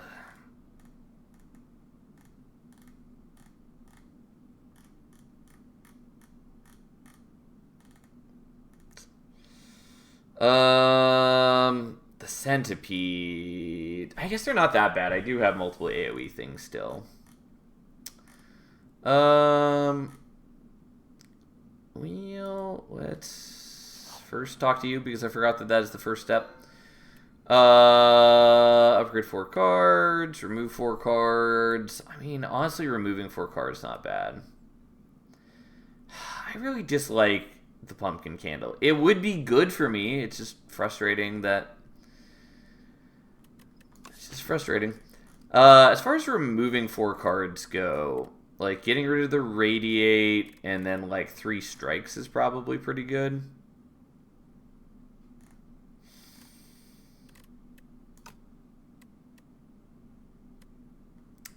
If I were to upgrade 4 cards, it would be... like, Smith, Child of Stars, Decisions, and Beat into Shape. I think we just want to remove 4 cards. And I like the idea of the Radiate, but just so often it does nothing for me. And so I'd rather just be drawing basically anything else most of the time. Hello! Things like Pumpkin Candle look so frustrating. Yeah, I just don't like it. Unfortunately, the Sovereign Blade is pretty bad for us here. And we're still going to do the Sword Sage because it means the Sovereign Blade at least hits twice, even if it's capped at 9 damage each time. Getting power up just to lose it. Yeah. Yeah, it's not my favorite design by any means. Is Radiate really worse than Strike in your situation? Maybe, maybe not. There's plenty of turns where the Radiate does literally nothing for me, and the Strike is at least potentially damage. Like, on this turn, for instance, Radiate would be doing nothing. The Strike instead helps me finish off one of these guys, which is just more helpful.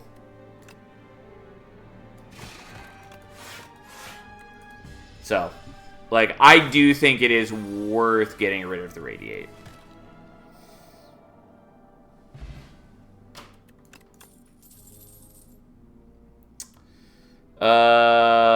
I mean, I want the Star Generation. Don't want Knockout Blow. Don't want any of those.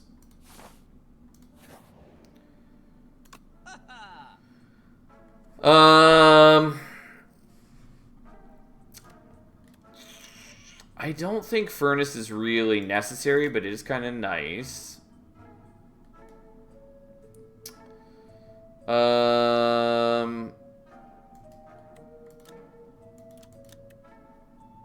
Not really sold on Convergence. Another Hidden Cache is sort of appealing, but I don't think it's good enough for me.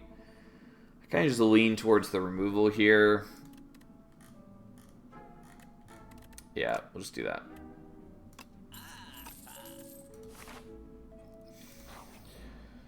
Oh, yeah, I really wish I could more easily play that. I mean, I can do it, but we're not going to. We're going to do this, especially because I can just kill off one of them, and then I only have to take 7 damage here, which isn't too bad.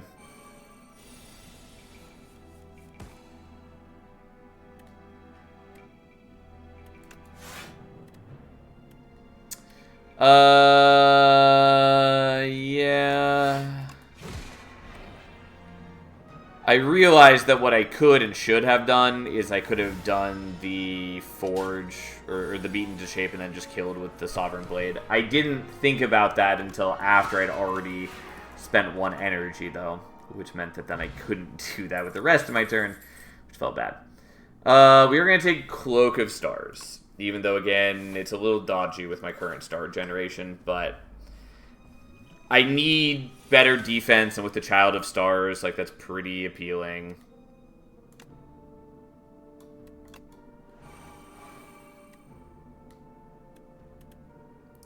I'm gonna not spend my stars.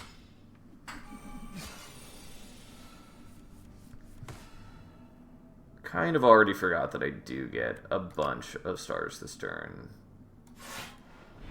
Yeah,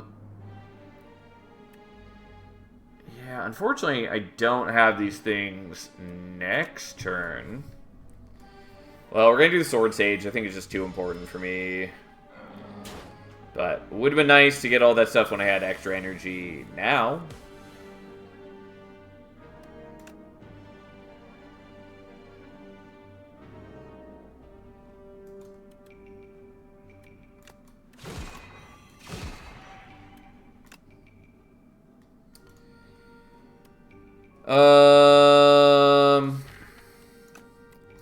Yeah, we'll just do the block for now. We're still taking damage, but I wasn't going to kill him either way, so we may as well take less damage. I'm not off to a great start for the most part. Though the one, like, counterpoint is it would have been nice to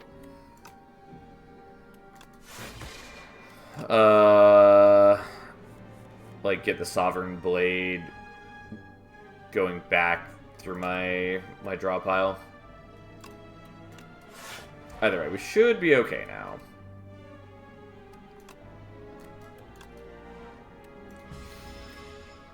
Because I'll get the block for next turn, and then the Sovereign Blade will just absolutely murder them. It's like, yeah. Well, I'm still going to take a little bit of damage, but that's fine.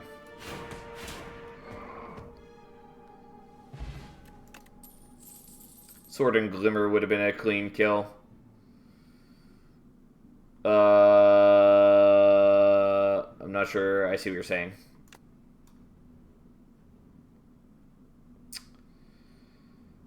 Know Thy Place is sort of appealing. We're going to take another Cloak of Stars, though. But again, like, I have bad star generation. I also have not a lot of health.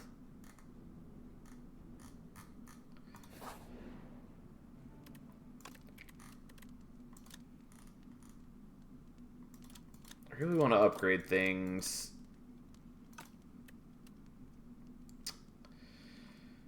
I'm going to take the safety heal.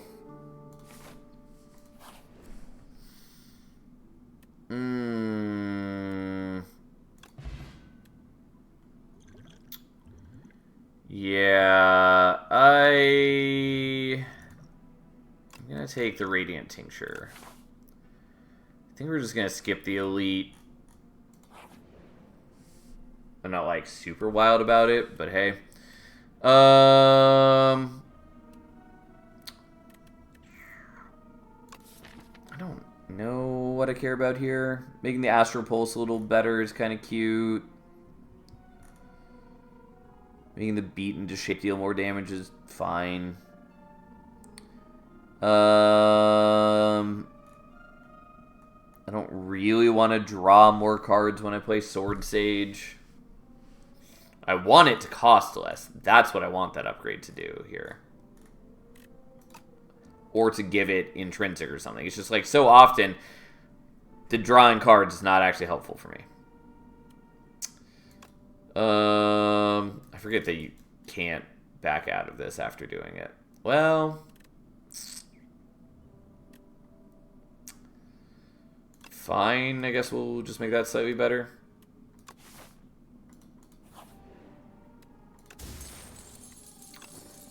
Okay, whatever.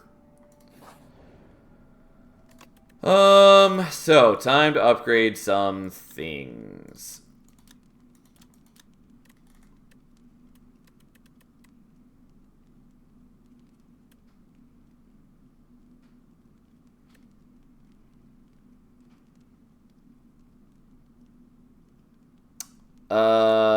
I guess I'll do this. I'm not using it particularly well currently.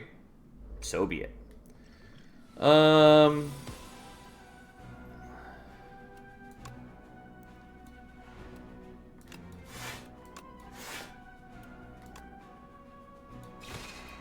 Okay, I'll do this just so I can get some amount of foraging. I am still taking damage. Oh well. That's life.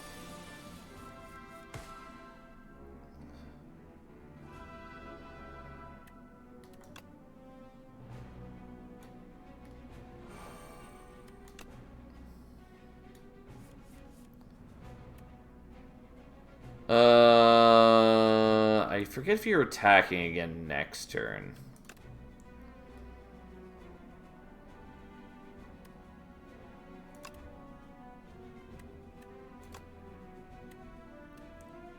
Well, we'll just block a tiny bit. It's not a good fight for us. I could be using the Radiant Tincture, maybe, but we're just trying to get to a point where we murder him. Yeah, unsurprisingly, can't play out the Smith. Just kind of hoping that I'd be able to, but so be it. It's a lot less damage than I'd want, but still a lot of damage.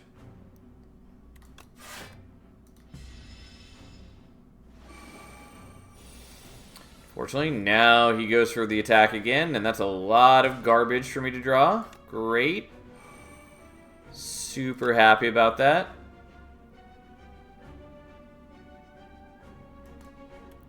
Ugh. I'm like, yeah, I kind of did this myself, but oh my god, that's so bad.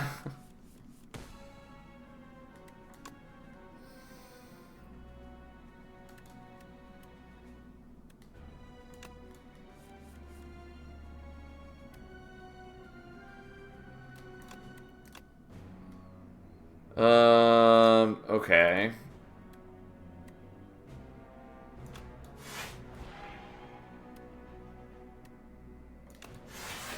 I now have tons of block, and the sword deals 50 damage twice, which is good. And thus he's dead. It was still an atrocious battle for us, but hey, here we are. And Book of Five Rings was not worth it.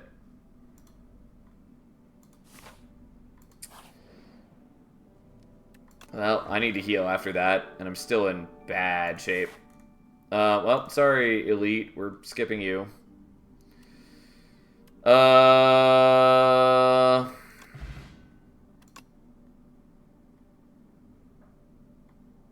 mean, the upgraded Crush Under is fine, but it's not really what I want. We'll just skip on that. Unfortunately, goodbye, potion.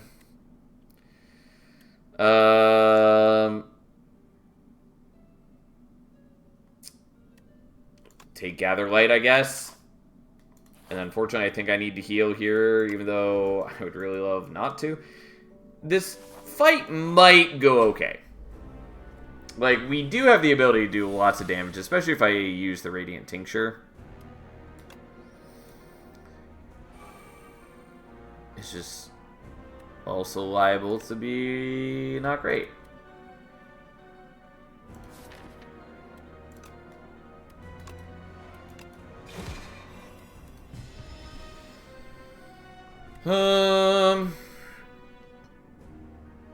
I think I have to do the Mind Rot, even though I don't like taking it.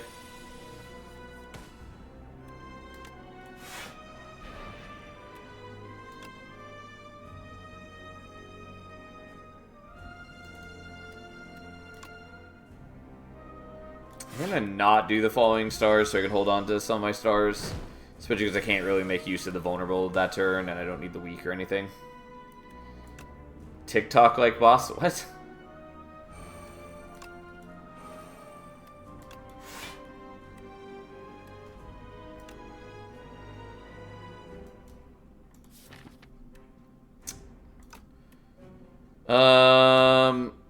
Okay, I will play this now, and then I'll take a bunch of damage, and we're not going to play the Astral Pulse. Even though it would have blocked a little bit for me. But, in exchange, now we can do some things.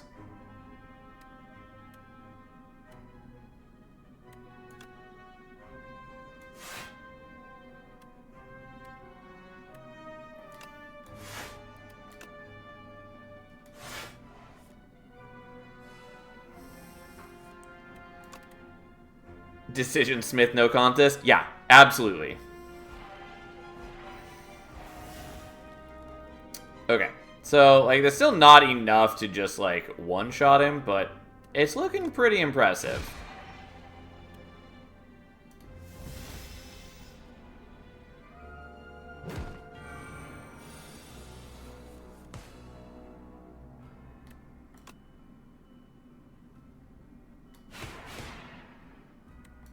Well, he's almost dead.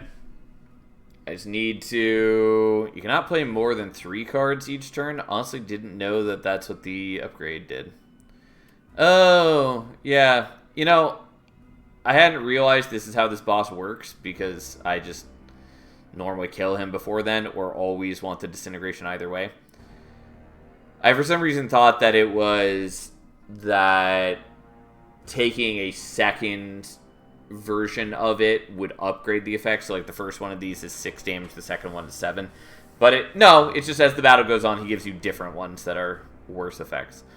Let's take the Sloth, I guess. I'm not, like, in love with that, but I basically just need to delay.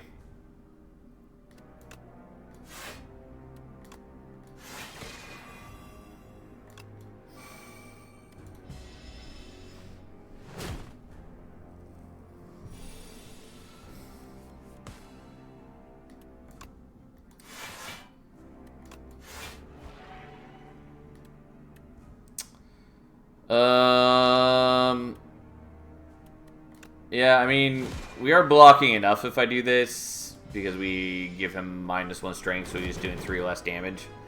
So we may as well just do that, I guess. I didn't need the extra stars at that point. What I do need is just to draw our goddamn card. We knew this was more or less going to be the issue, but if I can draw the Sovereign Blade, everything's fine. There it is. Good plan. Okay, well, we ended with a lot more health than I needed, but, oh, God. We are not taking another decisions. Make it so it's cool. Not very helpful right now. Genesis, I'm going to take, even though it's another kind of cumbersome setup card. Ugh, God, into you. I mean, the extra energy is helpful for me, but also just, I hate his existence.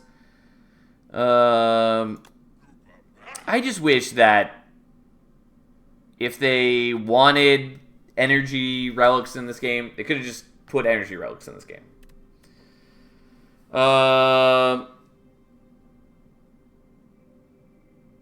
Sealed Throne. Innate, whenever you play a card, gain stars. I mean, that is cool. That makes Genesis a lot less necessary. And either way, there aren't energy relics here either way, which is the only thing that would really be competing with. I mean, the empty cage is nice, but, like, we'll just take this, I guess. So there's no way I'm powering up the Sword of Stone at this point. I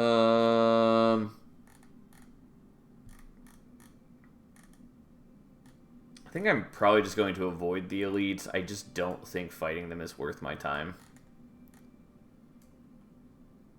I think we're probably going something like this.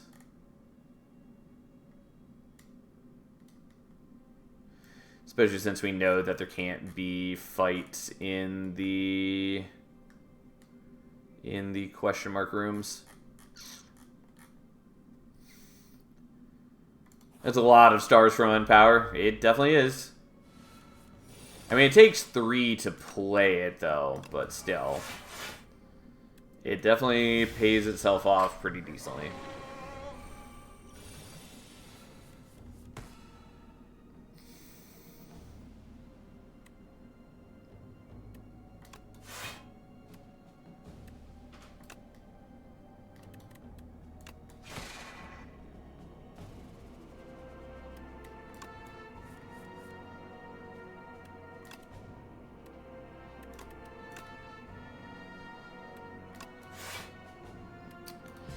It takes 3, but it's innate and you start with 3. Yes. Yeah. It definitely works out pretty decently. Alright, so we do that. We do this. And, like, something like that is net neutral, which is nice now. Unfortunately, I can't play that, but I wanted to play out everything else I was doing. And honestly, it's not that impressive right now. Certainly not as impressive as it could be.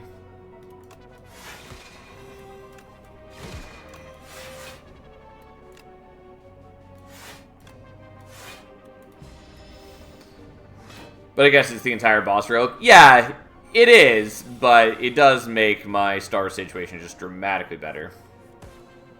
Regent, when you bought top-of-the-line gamer chair. Fair enough. Yeah, unfortunately, he is going to hurt me real bad because I've been not building up power. And I need to wait one more turn on the Sovereign Blade, basically.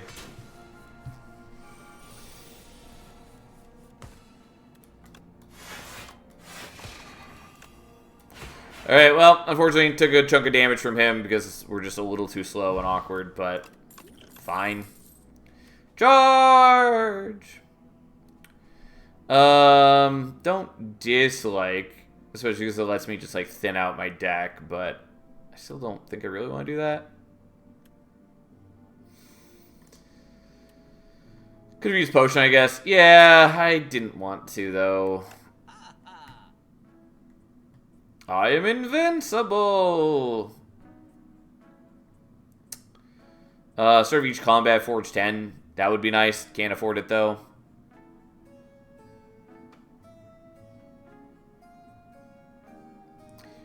Prolong is maybe worth it. I don't know.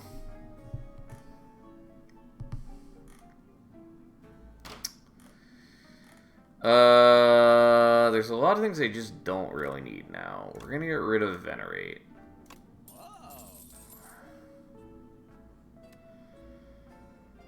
I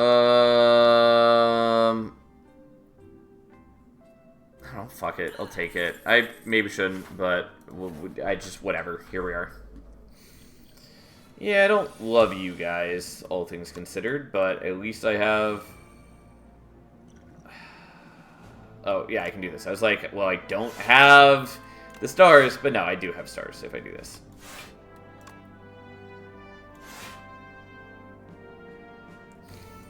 One more card to proc the heal. Yeah, I was looking at it earlier. That was part of the reason for taking it.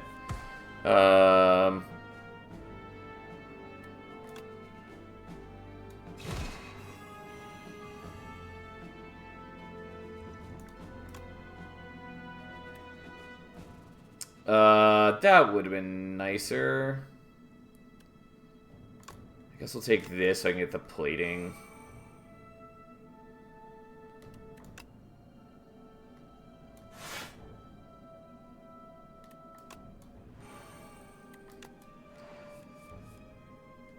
Well, I was gonna do the Smith, but I guess we'll just do this.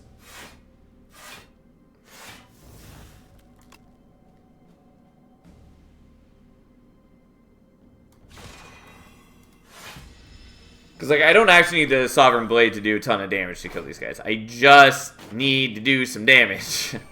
And preferably avoid taking a bunch of damage and losing some max HP.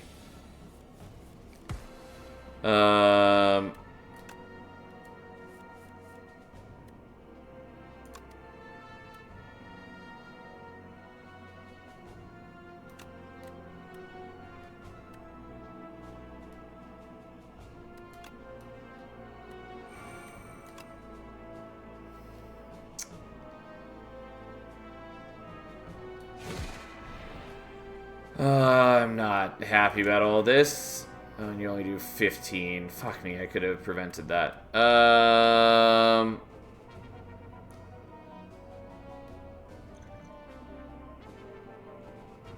I definitely messed this up. I was, for some reason, thinking this was going to do more damage, and that's because I'm used to generating it off a different card right now.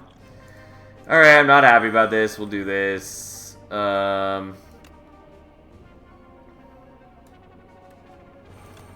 Feels incredibly dumb. At least I get the 7 block from the plating. It's not as bad as it could be. I just really wanted the stupid Astral Pulse, but it was at the bottom of the deck. It's just the one thing we really wanted. Ta-da! Look, they're dead. Felt dumb. At least I get one of those potions back.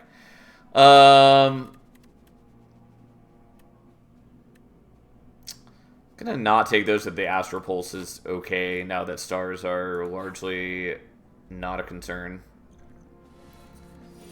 And again, taking a card would heal me.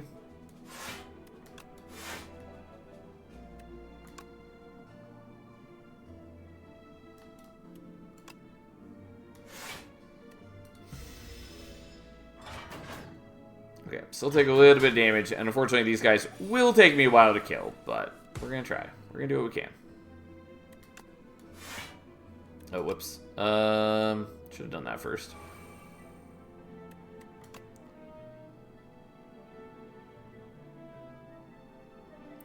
Attack to non-attack card ratio out of whack with this deck. Yeah, you're not wrong.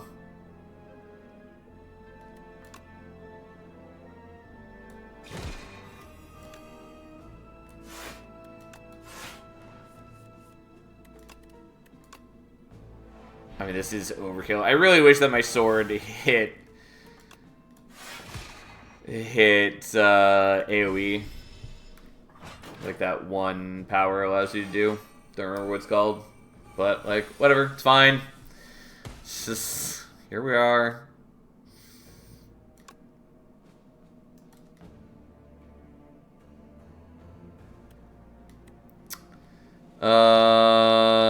God, I'm slightly out of range of killing one of these with like the falling star and then just killing its replacement with the Sovereign Blade. Oh well, fine.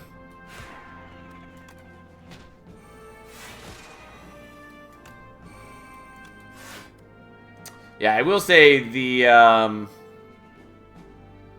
card I removed earlier, the one that deals damage per stars you generate in turn, looking a lot more appealing right now. Do multi-hits against these enemies hit the reinforcement as it spawns? Kind of. I forget exactly how it works, but I know that like some things that activate multiple times can hit them multiple times, or it can hit the new ones. God, it's such a bad fight for me. It just feels dumb.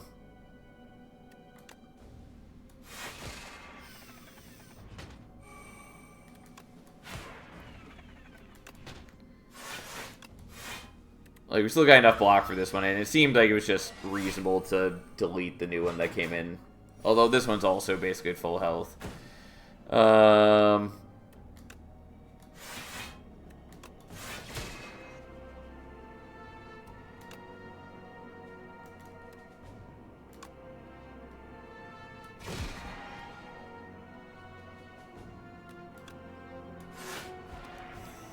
I guess I would have had enough block with the Smith as well. It doesn't matter. Doesn't matter. Oh, I'm frail now. Fine.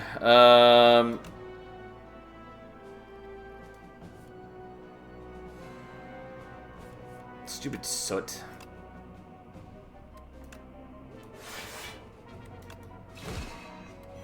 Oh, wrong order. I could have just killed you. Don't mind me as I am making a lot of very easily avoided mistakes. It's fine. We'll get there. It's all part of the plan, maybe, kind of.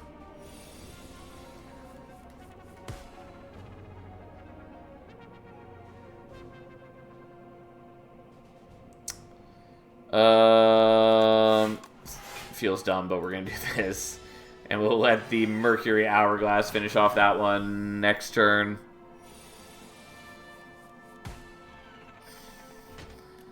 Okay.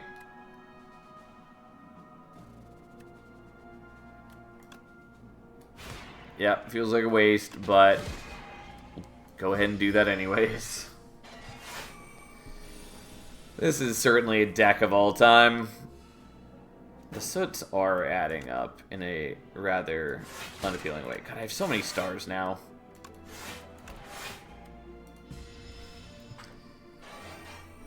Look at that big, beautiful blade.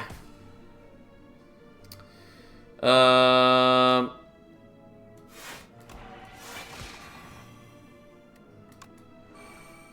just have so many stars.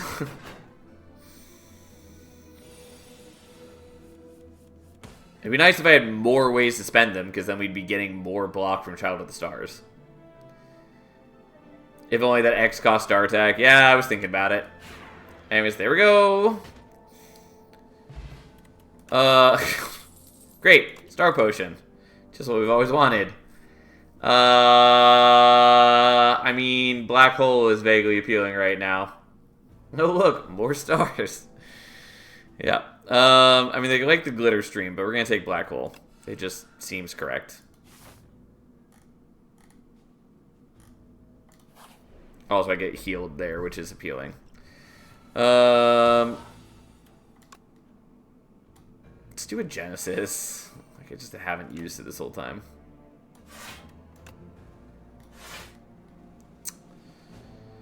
Honestly, I'm just going to use the Star Potion so I can use this.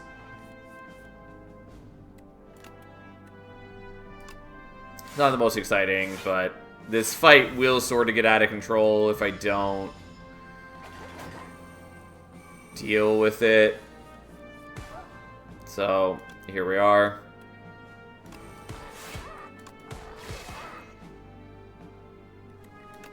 Sure. Ooh.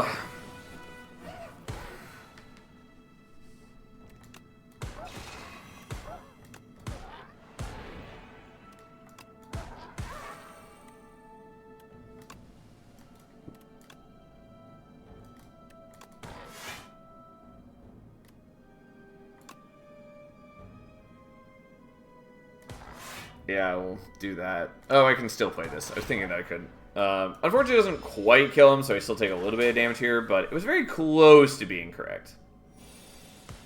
And then he just dies to that.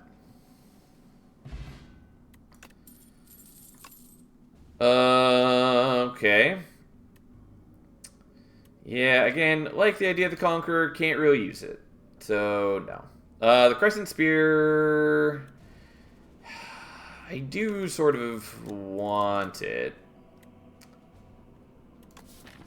I wish it would show me how much damage the Crescent Spear would do right now. But I'm not going to take it. Maybe should.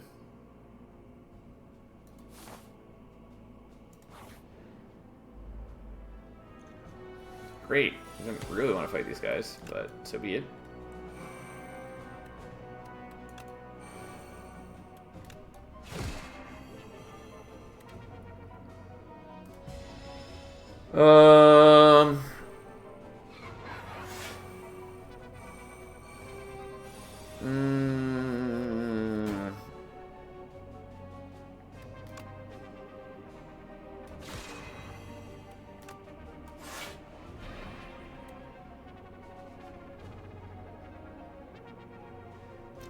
I'm still going to take a chunk of damage, which I really would love not to do, but I just don't have a ton of ways to avoid that. Fine, whatever. I didn't really want to fight these guys, but here we are. Would love more Cloak of Stars and such. That would just be really nice. We're at least doing that. That's pretty good for us.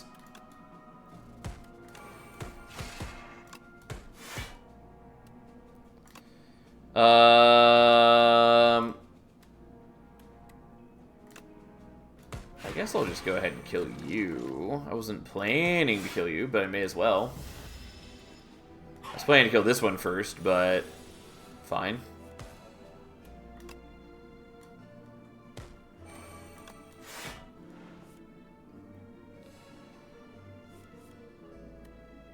Don't mind if I play the Glimmer.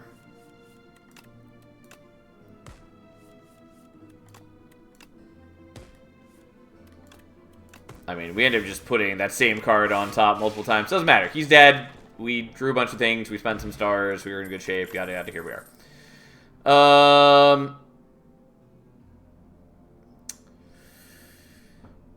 Fine. I'll take the Reflect.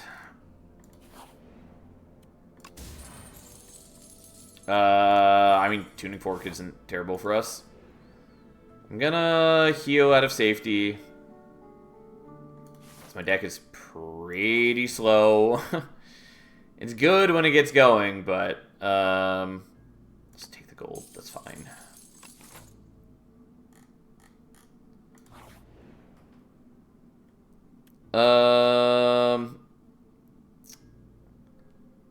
Yeah, I mean, I'm not going to use the Book of 5 Rings again at this point. So, what do we trade out for? Vexing Puzzle Block. Start of each combat, add a random card into your hand at cost of 0. I don't really want that. Normal enemy... Not a great trade-off. Crash Landing. 21 damage to all enemies. Fill your hand with debris. No. I mean, Seeking Edge would have been cool a long time ago. Not helpful now.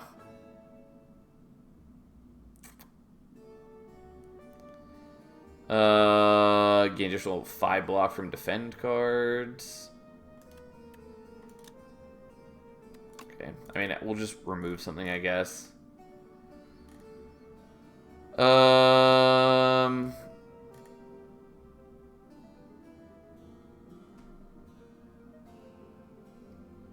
Fasting is like A tier. I mean, it is sort of appealing. I am still using the defend sometimes, and that does look sort of nice to me.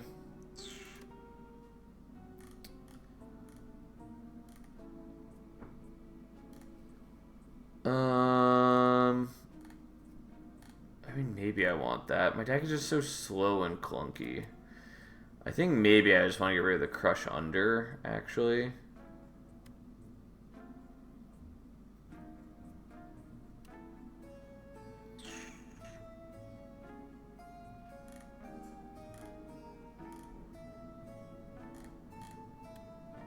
Fine.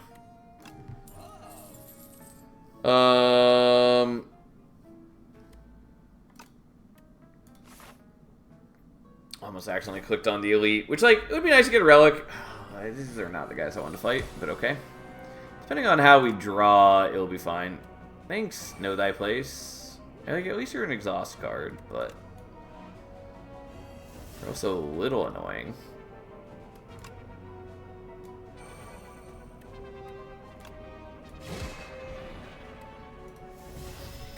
Yeah, this is where the AoE sword would be nice. Unfortunately, couldn't afford that power, and also I was hoping that we wouldn't be fighting a fight like this, but okay, that's fine.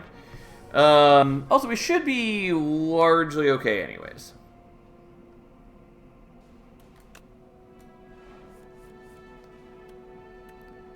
I'll do the reflect 3 times, I guess. I'd been hoping that we were going to get the black hole or the Child of Stars by now. At least we have enough block that it's not a concern this turn. And yes, I did do this in the wrong order. Oh well. Yeah, that doesn't do a ton of damage yet. It is enough for you to die, though, so we'll go ahead and do that.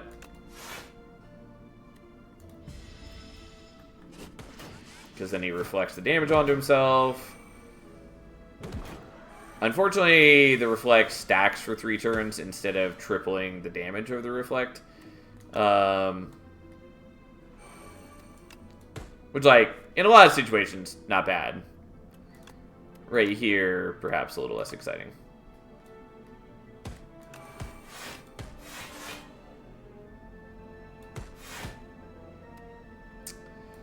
Then we still get to play that out. So I am blocking enough. We almost kill them.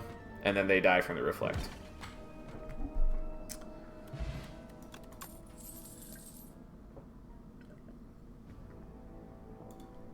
No. The Refined Blade could maybe be okay. The Know Thy Place is fine, but we're just not going to worry about it. Do I actually need to upgrade anything? There's a couple things that are okay. I think we just are better off just having a little bit more HP. Because, like, we do build up to doing a lot of damage. We just need a little bit of time to get there. Interesting.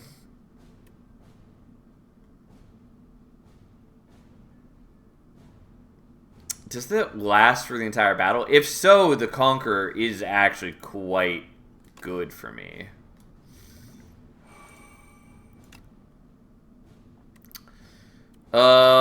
Yeah, we're gonna take Void. Well, I actually think we want to take Pale Blue Dot, maybe. Cost 0 without specifying this turn. Yeah. No, we're gonna take Void Form. I think it's still correct for me.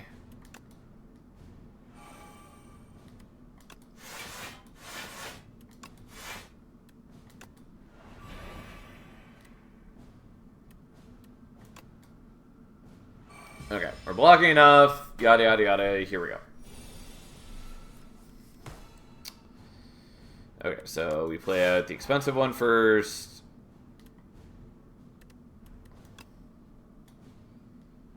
Doesn't, like, really matter a ton. I don't really want to play the Sovereign Blade yet either way. We do take a bit of damage, fine, oh well, that's okay. Okay, so we'll set up Genesis, because it's hard for me to play otherwise, kind of. You know, I was not expecting that to be the interaction. That's a very strange way for that to happen. So, here's what's happening. Void Form is making it free to play. But Sword Sage is increasing its cost by 1, which somehow ends up with it costing 1, even though I would really expect the free-to-play to lock it at 0 cost. It's very weird to me. Whatever, fine.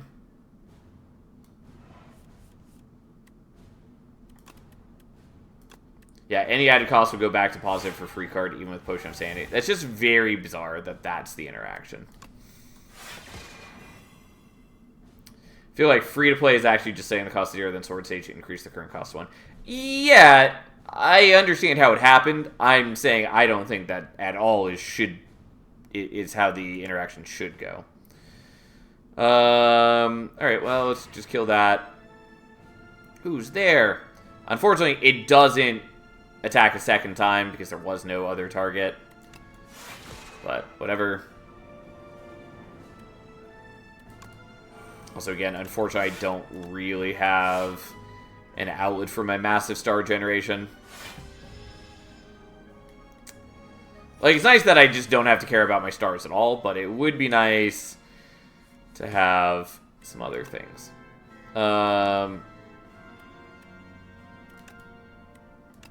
Okay, well, let's play the Sovereign Blade right now, even though it would be nice to power it up further. And Monster Train free is really free, and Slay the Spire free is free as in stores. Yeah. No Conqueror is so sad. Yeah, I thought about doing like the Glimmer first to try to draw into it, but I didn't think that was likely.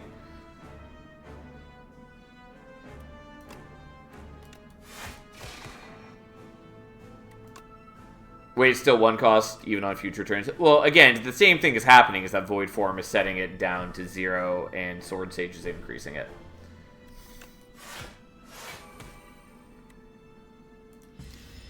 Because, like, the Void Form happens every turn, so.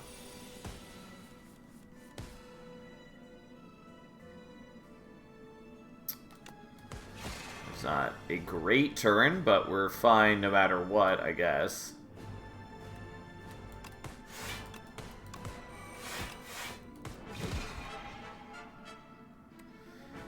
Alright, sadly don't quite kill him. If our sword had been allowed to hit him the second time after killing the door, it would have been okay, but alas.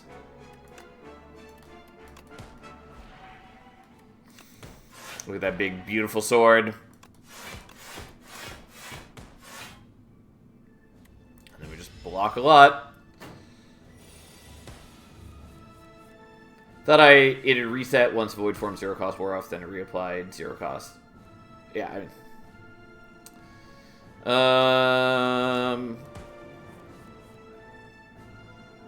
Yeah, I was really hoping to draw differently, but I guess we'll just set that aside for now.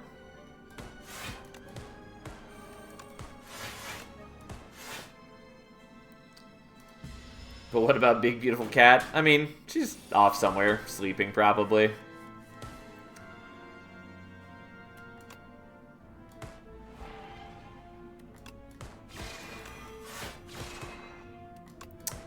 Yeah, unfortunately, didn't draw the Conqueror at the right time. Oh well.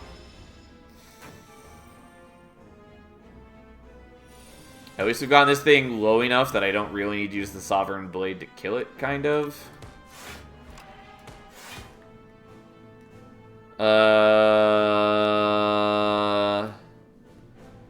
Yeah, we'll just do it this way.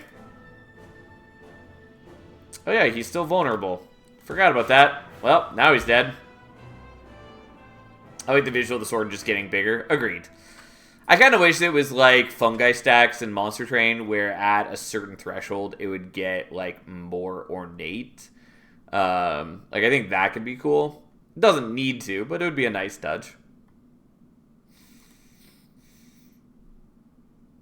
Anyways, we finally got a win for the night. It took us a while. Ooh, boy. But there we go. It was, you know, a bit of a clumsy run. But we got there. Woo. It's almost like the Ascensions get harder. Yeah, I don't feel like the Ascension was the main issue for that. Less rest sites. Yeah, I'm not surprised that's a thing, I guess.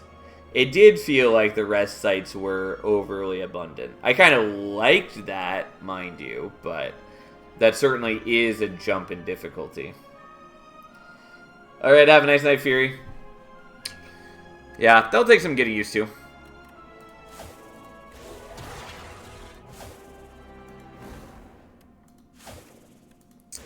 Alright, let's do defect, I guess.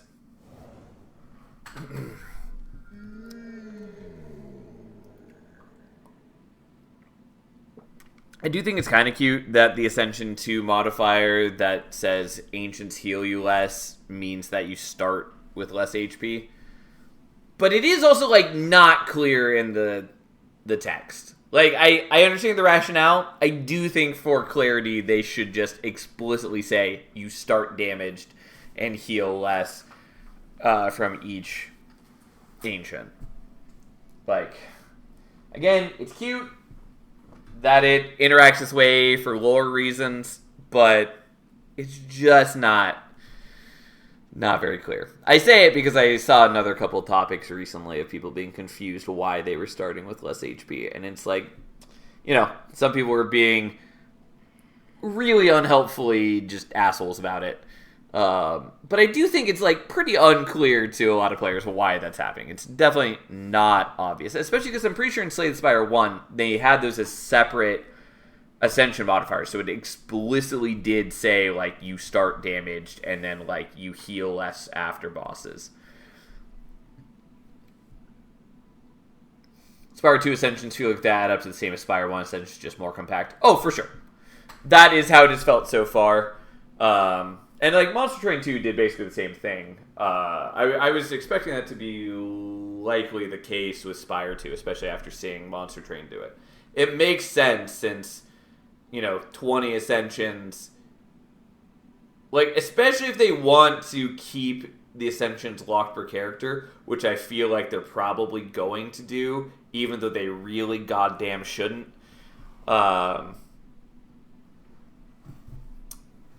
Like, grinding 20 Ascensions per character was fucking miserable. Doing 10 Ascensions per character, also miserable, but at least it's only 50 runs instead of 100. Compared to Monster Train 2, where the Covenants weren't just streamlined, but taken a very different direction, like House Fight Numbers and Elite Enemies, and the removed Respite Wave. I see what you're saying. Yeah. That's fair. I mean, for the most part, what Monster Train did, or Monster Train 2 did with the Covenants, is that they got rid of all the, like, repeat ones. Not redundant, but repeat. Because, like, in Monster Train 1, a lot of the Covenants were, like, enemies get extra health and attack, and then there would be another one 10 ranks later that was enemies get more health and attack. Because it was broken up into, like, 3 different, like, Covenant groups. There's, like, Low Covenant, which was 0 to 10. Medium Covenant, which was 11 to 20. And then High Covenant, which was, 21 to 25. How you doing, Dragon House? Is that a Spice and Wolf emote, or am I just crazy? Yeah, no, it's definitely not. It just reminds you of Spice and Wolf, and I like Spice and Wolf. Pretty sure Monster Train 1 Covenant 25 just trying to top Spire. I don't. Like, that's not the point of it being 25 Covenants, Monster Train 1. I'm pretty sure what they were trying to do was just make it a much more gradual, approachable climb for people. Like, there's a lot of people I know who didn't do Ascensions at all in, like, Slay the Spire, or only did, like, 2 or 3. But just, didn't like the idea of doing the Ascensions or didn't find it approachable. But when playing Monster Train, they had a lot of fun doing the Ascensions. They did all of the Covenants. Yeah.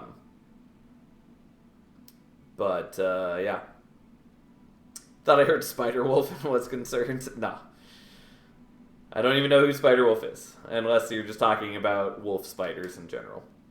Swap to mobile mode. Did you win the last round? We did.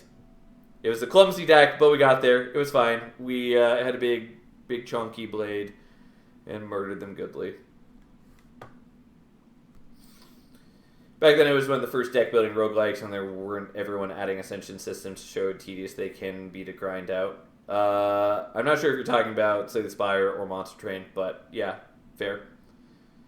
Either way, I'm really glad that Monster Train 2 and Slay the Spire 2 both lowered the number of Ascensions. Um, and I appreciate that they're trying to make each ascension more impactful on the whole. And I do like a number of the Covenant modifiers in Monster Train 2. Like, particularly the addition of the Chosen enemies, I think is a really good addition, since it does dramatically change how some of the waves in certain boss fights function, basically. Monster Train 2 Covenants are approachable for me. Monster Train 1, Slay the Spire 1, 2 seem daunting to me. That's fair. I feel like Slay the Spire 2's Ascensions are probably going to feel a lot more approachable once the game is further through early access.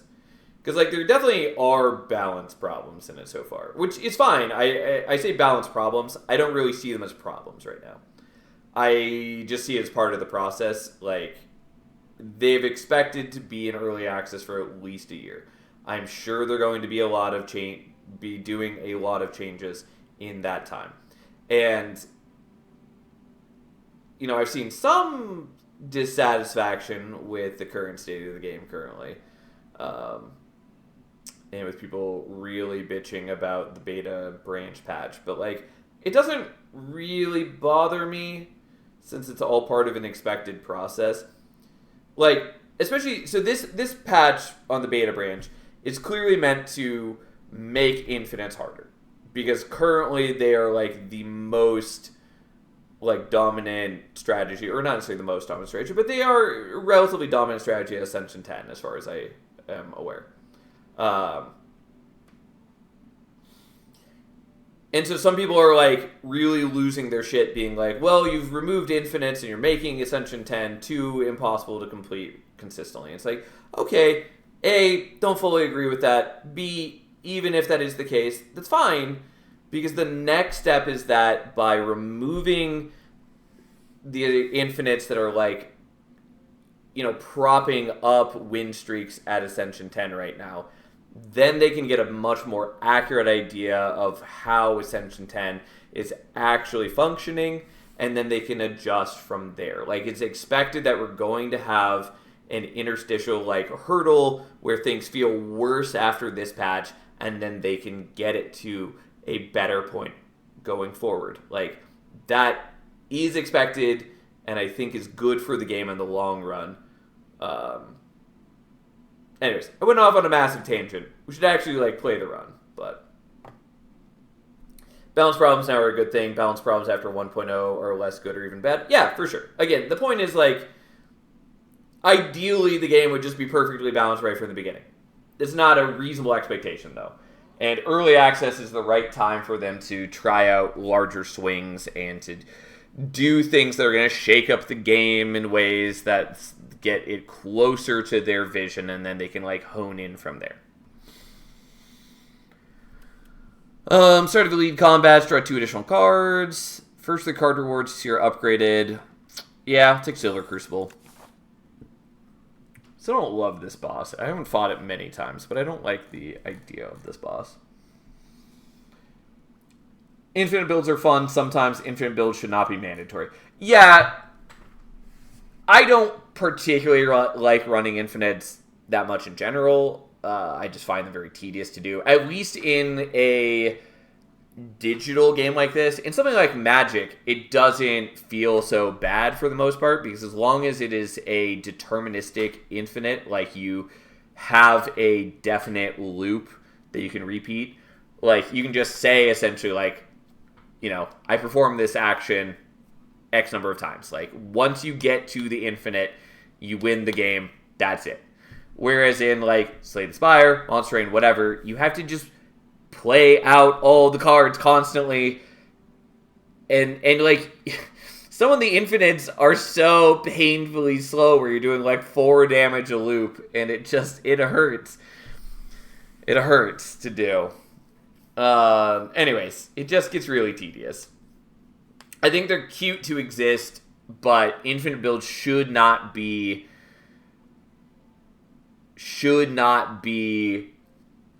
like prevalent. They shouldn't be common. They should be hard to do.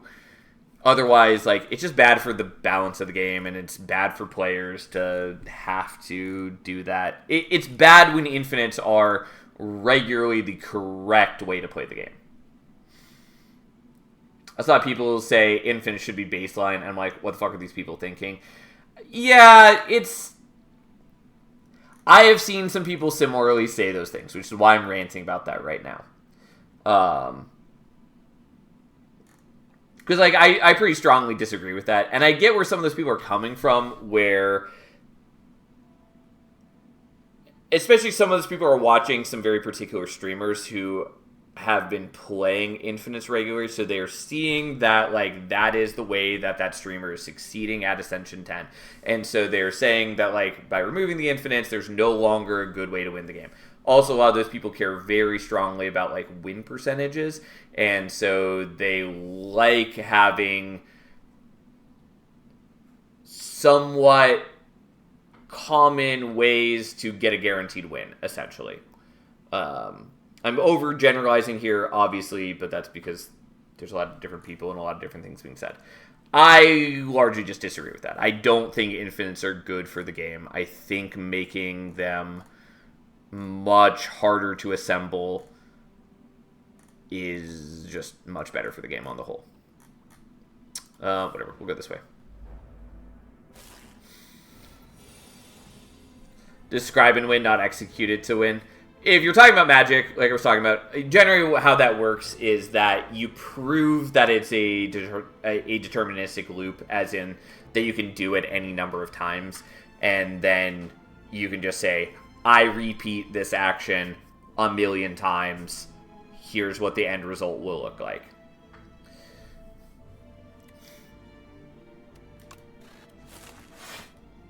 I do think we just want to do the damage and take a little bit of damage. Here we are. Just woke up. Hi, how are you doing today? I'm doing okay. It was a tiring day, though I did accomplish some things, and I spent a lot more money than I wanted to, but it was necessary. Okay, let's just kill you, and then we'll get 6 damage from the orbs on there, which puts him in range that we can maybe kill him.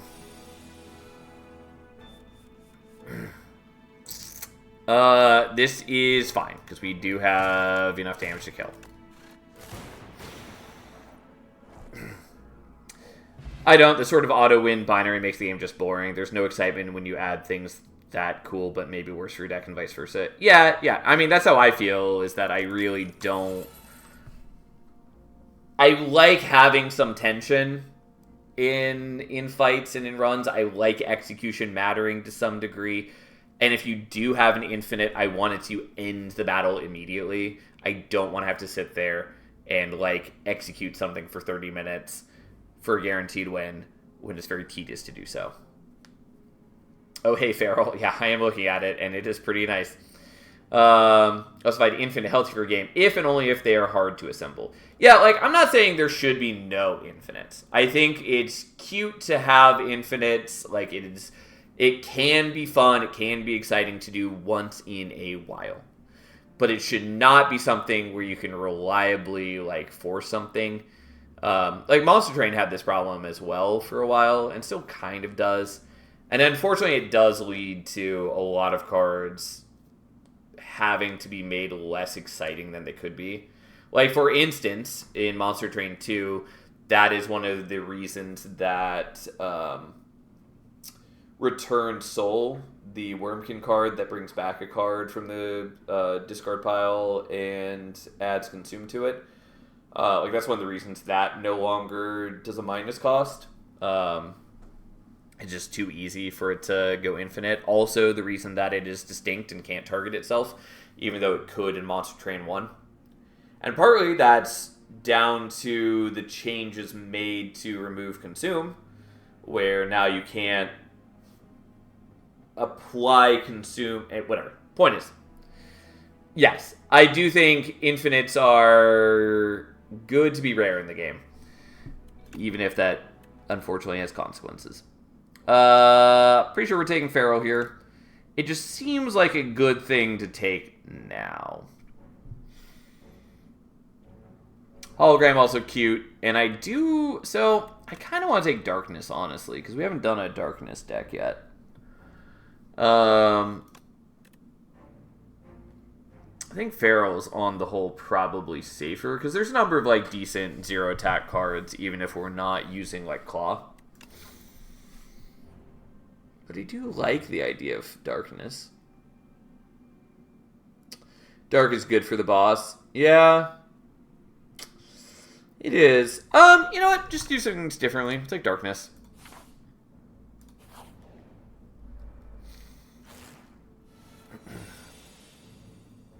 Well, not exactly what I wanted, but this is fine, I guess.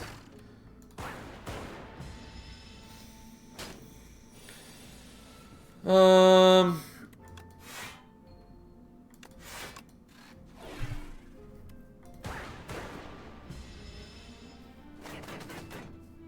now I need to evoke orbs. I mean, I don't really need to. I can kind of just kill him other ways, but it would be nice. Yeah, I mean, he's basically just dead. Yes, he has blocked this turn. So what? Oh, I for some reason thought you were dead. Doesn't matter. There we go. Turbo!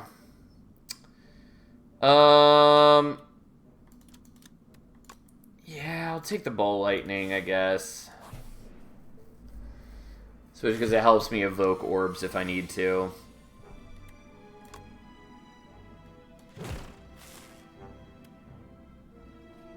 So I could do 16 more that way. I think we'll just go for the block and let these chunk him down a little bit.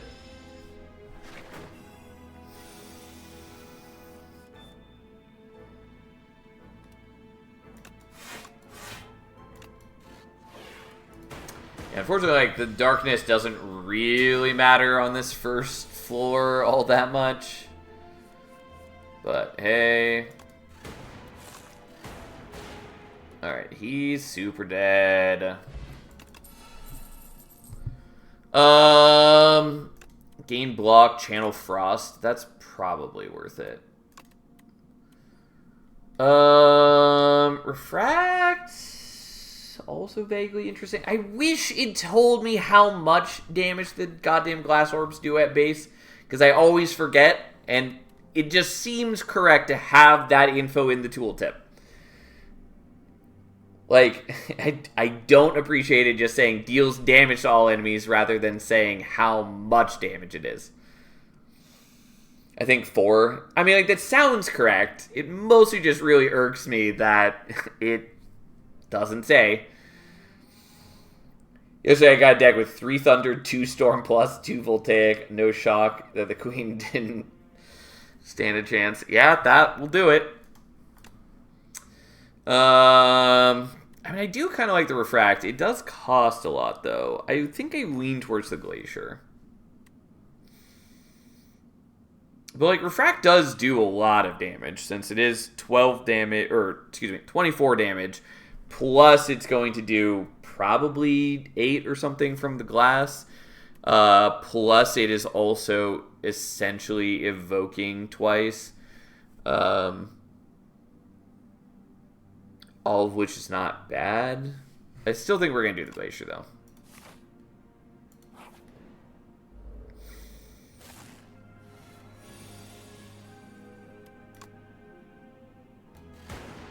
I was really hoping it was gonna hit him twice.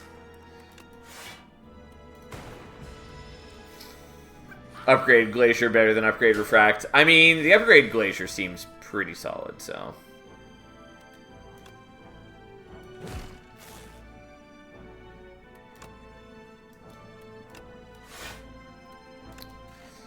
Well, we're taking some damage, but oh well.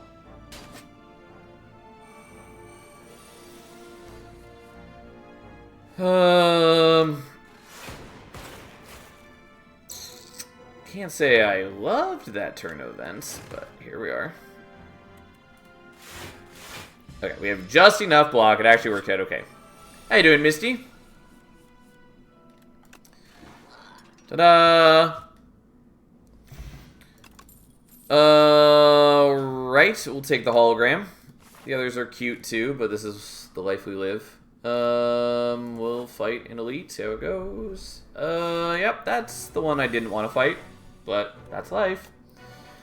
Alright, let's hit you, both because you have the least HP, and because reasons. So we're gonna pop this now. Sal, I did science! What does that mean, Misty?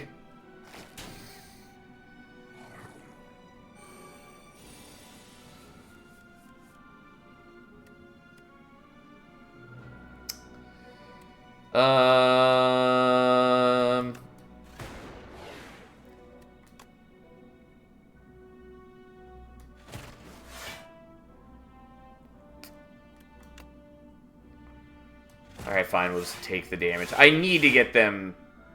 I need to be killing these guys, because they get out of control.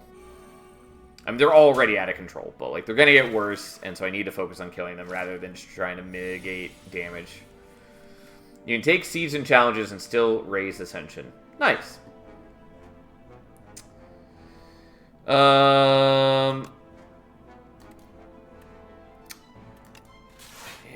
the hologram is less helpful for me here. It's unfortunately not what I want to draw it. That's the lowest health one. That is the problem with dark orbs. Like, it's nice sometimes for them to murder an enemy for me, but in this instance, with my orb getting up to high damage, I would really prefer to kill a high health enemy. But seeds don't include the challenges. You have to add them separately. You have to choose the character in the essential level. That's really weird to me. I fully would have expected it to do... I mean, whatever, fine. Makes sense, I guess. I can see why they would do it that way, even though it seems bizarre to me.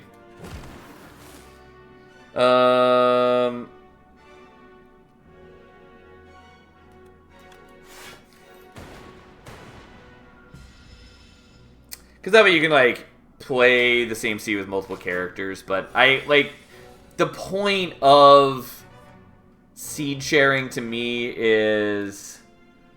Okay, we're gonna do this, which puts that in front, then we do the dual cast, and they're just fucking dead. Anyways, the point of, like, seed sharing to me is for everyone to have the same experience, like, the same playing field, and so it's weird to me that you can change characters and all of that, in Ascension level as well. Like, that feels like defeats a lot of the purpose.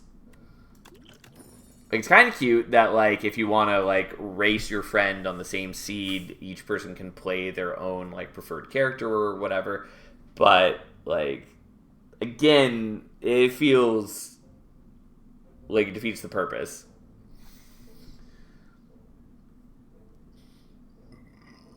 I remember back in Spire 1, people found seeds that were Pandora's boss swap into 8 of the same card. And they worked on multiple characters, giving different cards. Interesting. What does this do? Whenever you rest, procure a potion. Yeah, that's fine.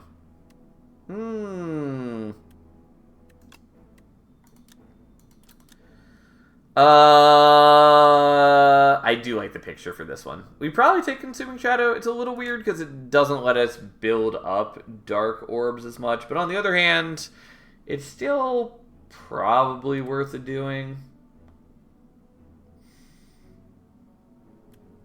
Yes, the purpose of Seed is to have the same challenge, same possible RNG, and see how everyone does it.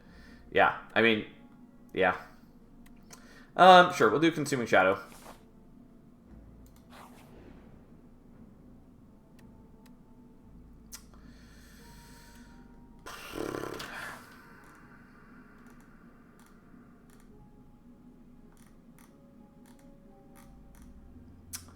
Well, we're probably going this route.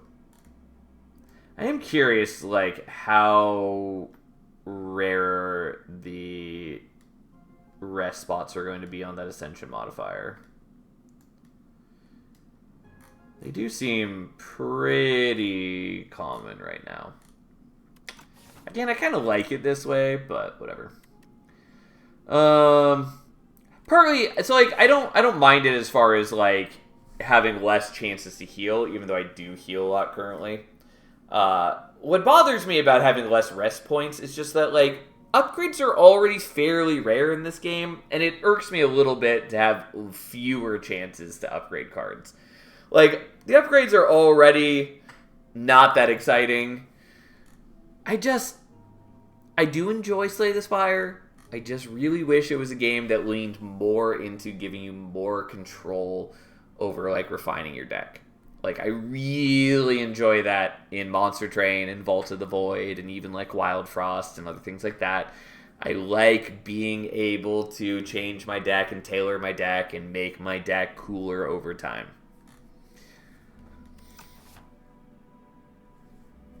They could have done something like heal less at rest sites if aiming for less healing, but same upgrade density. Yeah, but I mean, like, who knows? Maybe they did want less upgrade density.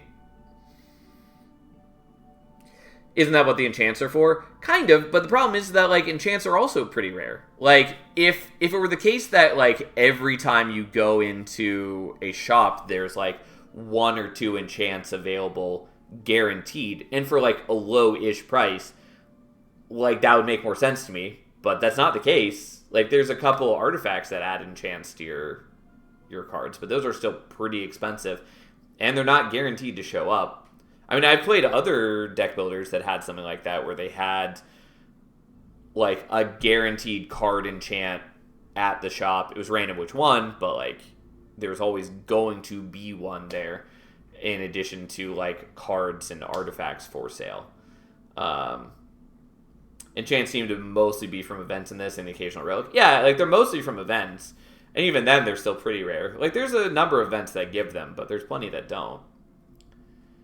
And so, like, yeah, it's nice for the enchants to be in the game, and I think it is good for the game, but I don't...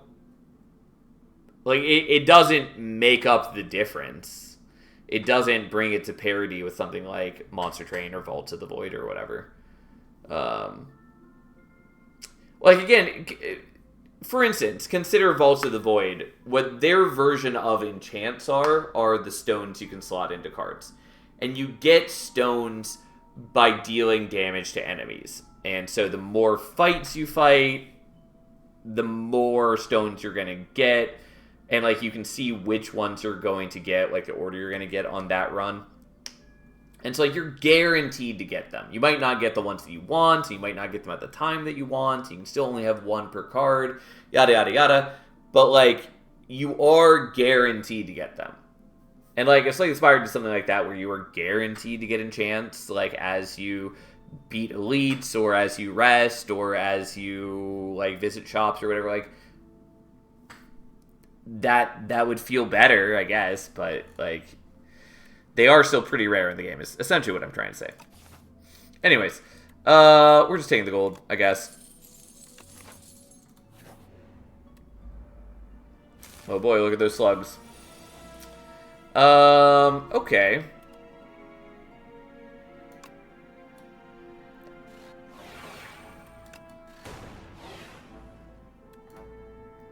Well, we kill him. And so then it stuns the others.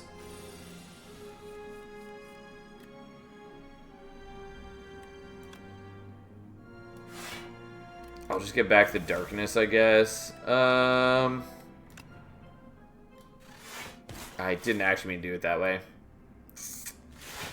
Yeah, I do have regrets. This is fine, but it's not what I meant to do.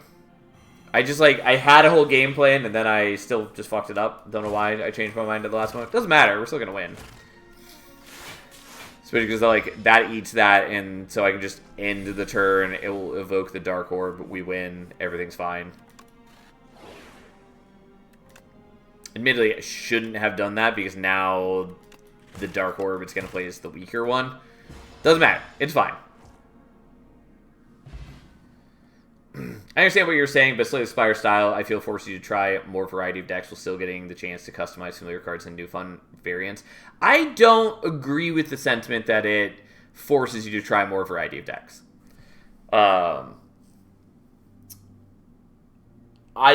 feel like, especially in regard to not knowing which bosses you're going to fight in the long run, what it does is it pushes you much more towards taking the same sorts of cards commonly. And also, because it is patterned where it wants you to be taking cards just to survive, even if they become obsolete later. And, like, not that's the only game that does that, but that does feel pretty common at higher ascensions in Slay the Spire. And so I feel like Slay the Spire more commonly pushes you towards taking the same cards frequently, rather than having more freedom to run more unique decks. What are you doing, Cat? She's literally trying to crawl underneath my monitor. Decided, no, she doesn't like that. It's too close. I think it's because somebody moved one of the speakers behind my monitor, and she's not comfortable going that route. Okay, whatever. She'll figure it out.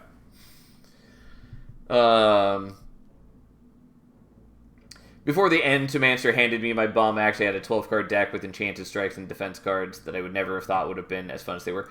Yeah, I mean, like, I'm not disagreeing with that being fun or anything. Like, I love deck variety, but I don't really agree that Slay the Spire is the best at deck variety.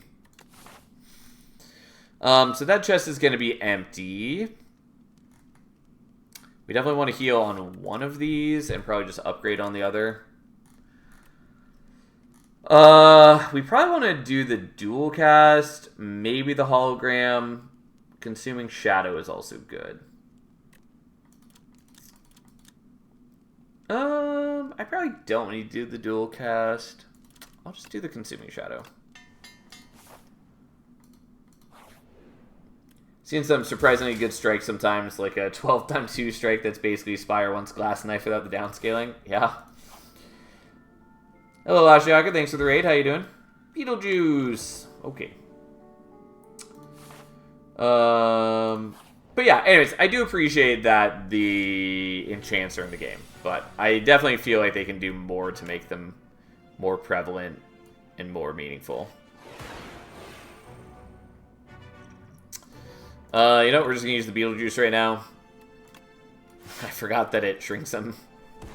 Anyways, here we are.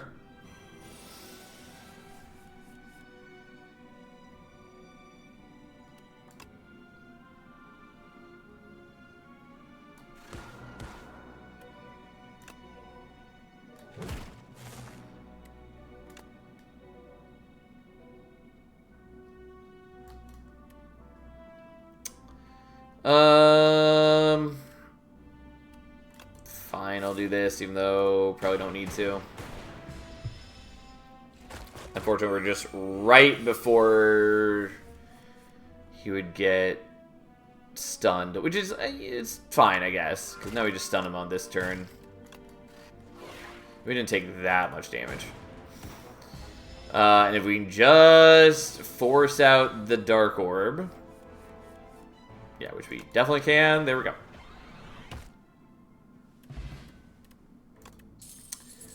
Aerobic Acid. At a random attack, skill, and power into hand. Free to play this turn. Okay.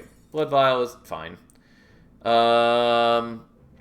Yeah, I do think we want to take Iteration. Even if we're not adding garbage to our deck, there's just enough enemies that do. That's probably worth it. Okay, I am gonna upgrade the hologram.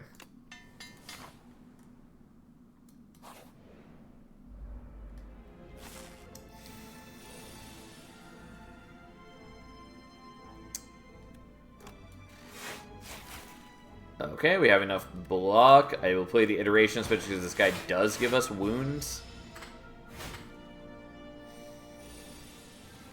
It might be just a placeholder. I don't know, but it is weird to me that this is the same icon as Artifact does. Or at least it's very similar.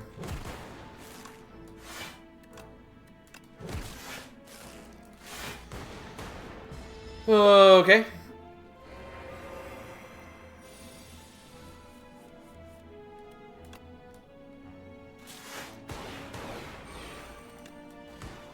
I wish it were in the opposite order. Well, no, it makes sense to be in this order. Anyways, now he's gonna use one of the Dark Orbs and he dies. Look at us go. I don't think we really need the Strength Potion. think I still want it more than the attack potion, though. I will take leap. That's fine. We're gonna go here. Yep, I'll take a darkness.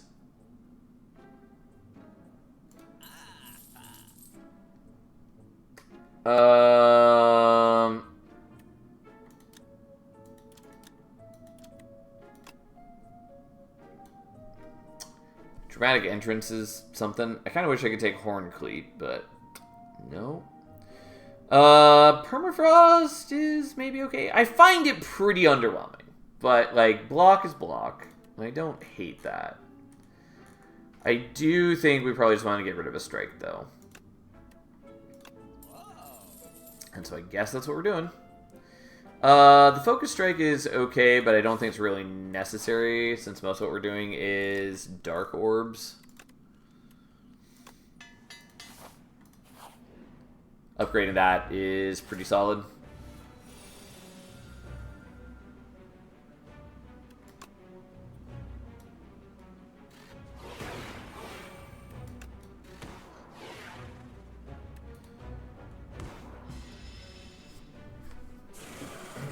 All right.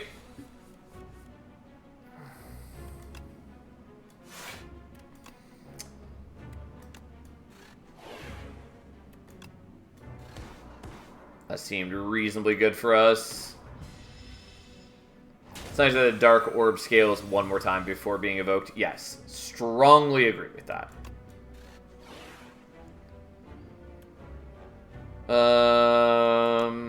Okay, I guess we block.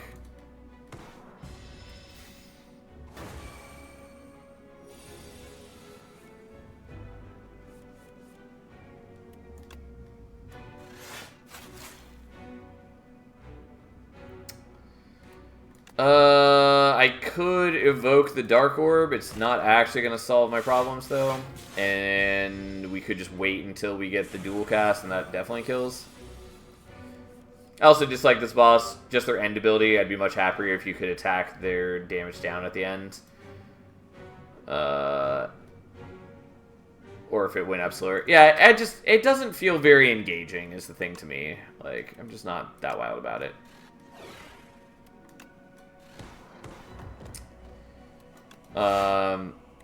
Because, like, I don't feel like I ended the fight that slowly, and it's still doing 24 damage to me, which is a lot. Like, I'm fine in this instance, but again, for how fast I finished that fight, I feel like it should be less severe. Start of your turn. Gain 2 block for each unique orb you have. Not that helpful for me. I mean, I do generate different orbs, kind of, but mostly it's just not perfect for me. Especially since we're evoking an orb at the end of every turn as well. Yeah, we'll take Genetic Algorithm. Just, why not? Oh yeah, I've gone in, taken next to no damage, then gotten blown away by like a 46 plus damage hit. Yeah, it just feels like it scales too fast. And just doesn't have a ton of counterplay. I don't know. I just don't find it particularly interesting. You end your turn with unspent energy, gain additional 2 next turn. Don't love that. Card can be duplicated at rest sites. Drawing 1 additional card is quite good. What would I want to dupe? Like, the darkness seems like a good option. You can clone Genetic Algorithm. Yeah, that's the other one.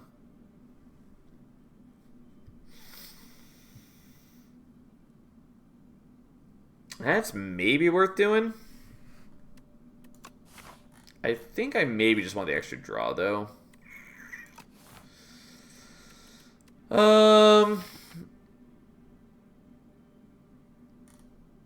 I don't think I need to dupe the darkness. I've seen clips of Clone doing things. Yeah. I mean, like, we had that run where we were duping the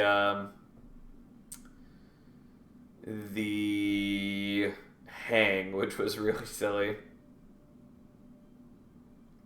I don't know why clone duplicates the card exponentially instead of adding one copy each time. I mean, I like that it does it exponentially, just because rest sites are relatively rare in this game, or at least they will be at higher Ascension.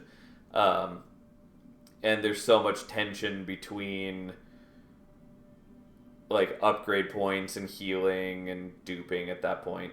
But it is, I agree, it's bizarre. Like, it's not how I read clone. Like, until I tried it the first time, I had no idea it was going to work that way. I thought that it would be like you select I'm going to clone, and then you selected the card you want to clone, i.e., like it works in Monster Train or such.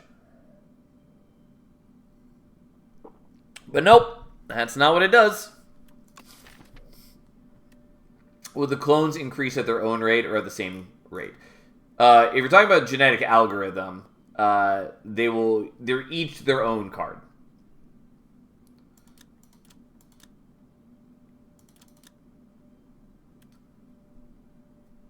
Roger and I was. Yeah. So, like, once I have made 2 genetic algorithms, they will scale separately. What is the 0-cost stack that makes all copies of it get stronger? Claw.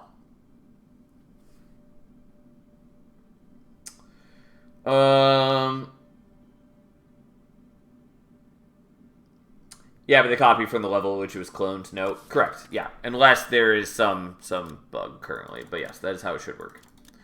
Anyways, I do kind of want the genetic algorithm cloning. I think that's... Yeah, we'll do that. That's fine. My deck is a little slow, and just having reliable block seems okay.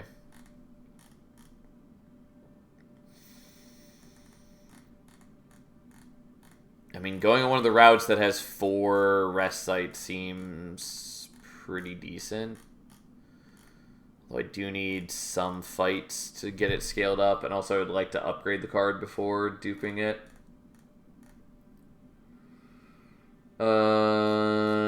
But like, that's pretty fine. I'd be missing like all the elites to do that. But so be it. Alright, let's go here. I'll figure it out. With the current like artifact pool, I don't think elites are nearly as exciting as I want them to be anyways.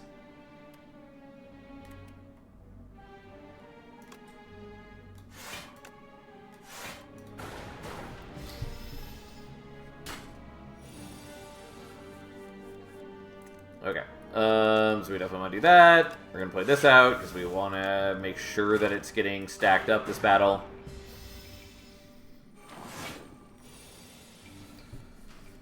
Okay, so we're going to do this.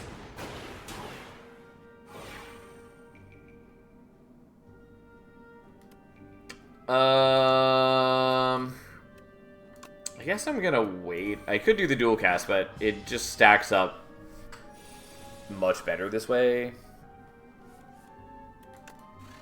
Yeah, point in case. There we are. I mean, I could have still done that regardless, but that's fine. I like Storm. Not gonna take it. Not gonna take Hotfix. It's fine. If I had taken the extra drop return, maybe it's just not what we care about right now.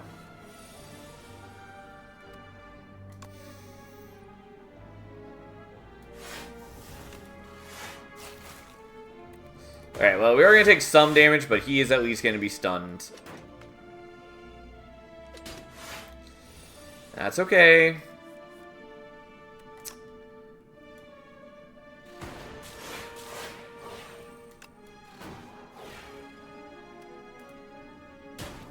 Alright, and it does kill him.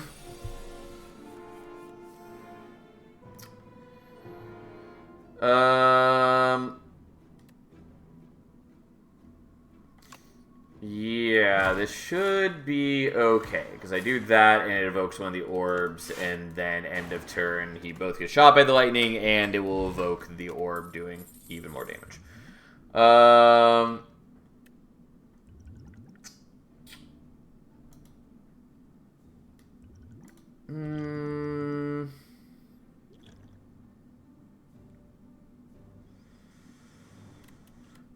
guess I'll keep these ones. I don't know. I don't know that I need capacitor. It is kind of cute though.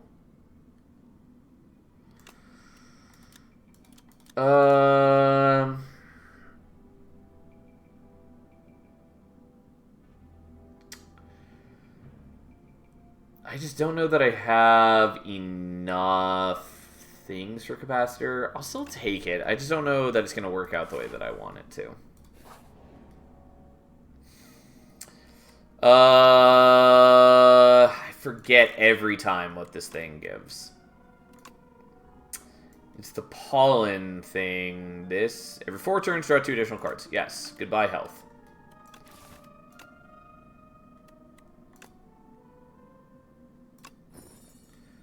Done. Is the inserter still in the game? Great question. Don't know offhand.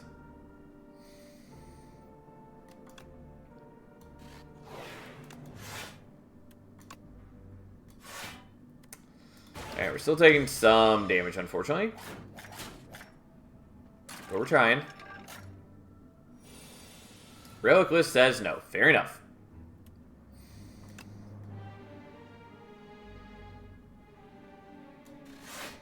Well, I'd love to hologram back the darkness, but it's not actually going to work. I still will do this and just get the block. That's why it'd be nice to have dual cast costing 0. I think all the old boss relics are into the game unless they're that one Ancients pool, which doesn't include any of the character-specific boss relics. Yeah, the old boss relics are that Ancient's purview, but yes, I agree it doesn't seem like any of the character-specific ones are there.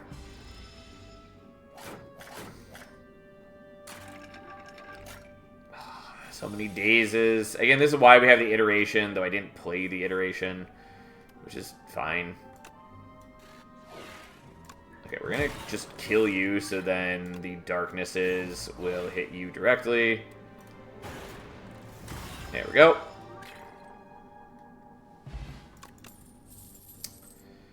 Channel Frost, draw a card. It's fine, we're not gonna take it. We're just not gonna take any of those.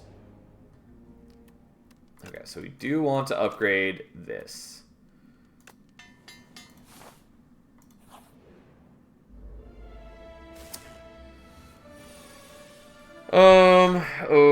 Okay.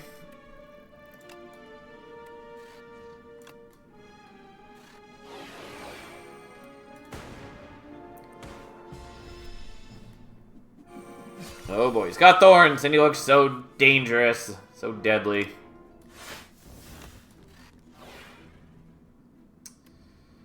Well, we'll take a little less damage, I guess.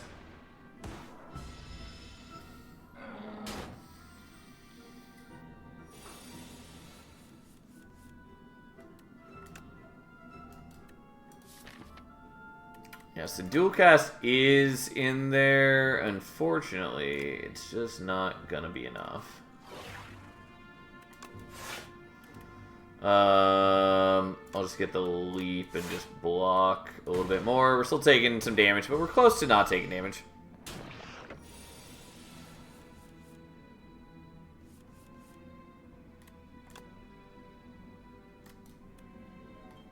I mean, he's dead. I just don't have to do anything.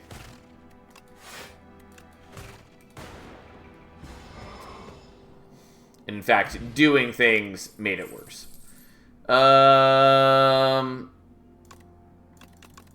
don't know that Touch of Insanity is that helpful for me. Like, it's a little helpful in making, like, the Glacier easier to play, or, like, getting out the Consuming Shadow on a turn. I don't think that really matters. Yeah, we'll take the loop, I guess. It's maybe overkill, but so be it. Alright, clone number 1. 14 block per genetic algorithm seems good enough. Fine. Not what I wanted, but fine.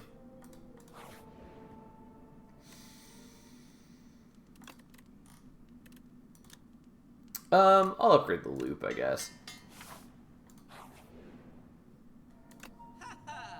Secret weapon.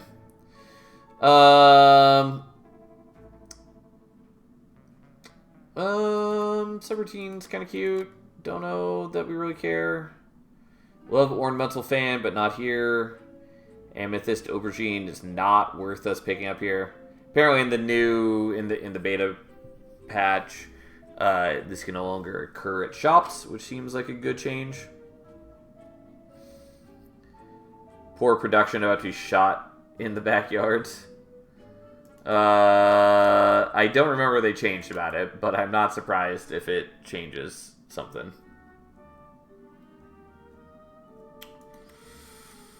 Okay, we'll get rid of a strike. The zap also not that appealing, but so be it. I still wish we had thinner defect instead of chunky defect. Like, he's fine as is, but I just liked his prior look better. Don't know if I want to fight that elite. Either way, we definitely want to go for the event. +1 energy exhaust days. Gotcha. If I recall correctly, the side grade, the upgrade to 3 energy exhaust instead of 2 energy don't exhaust. Again, does not surprise me in the slightest. Wongo's featured item. 200 gold cloak clasp. 300 gold. No idea. I still have not come here with enough to see what this is. Let's take the common relic. I don't think I super care about cloak clasp. I mean, maybe I do. I feel like often I don't have that many cards in hand at end of turn, but maybe I do, especially now in a world where I have Pollinus Core.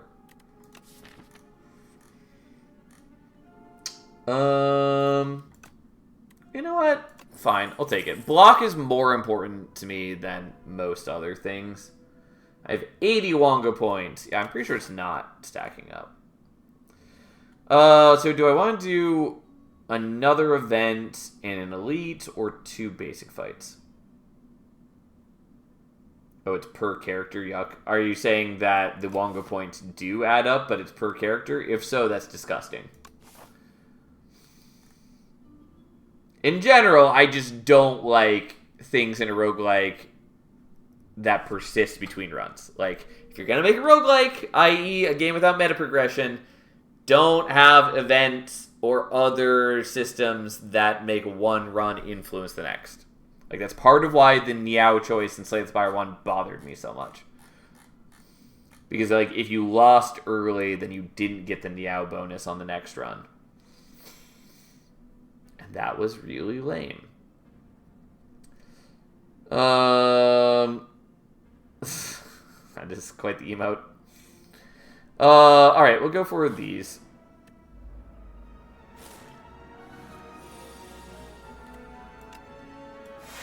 That is definitely overkill, but I still want to make sure I'm playing it out sometime during the fight. They changed that? You mean Slay the Spire 1? Because last time I played it, I was pretty sure it was still that way. But it has been quite a while since I last played Slay the Spire 1.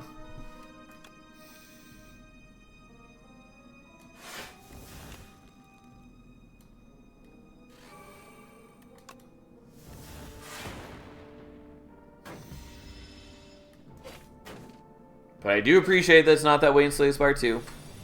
God damn, fucking hate these guys.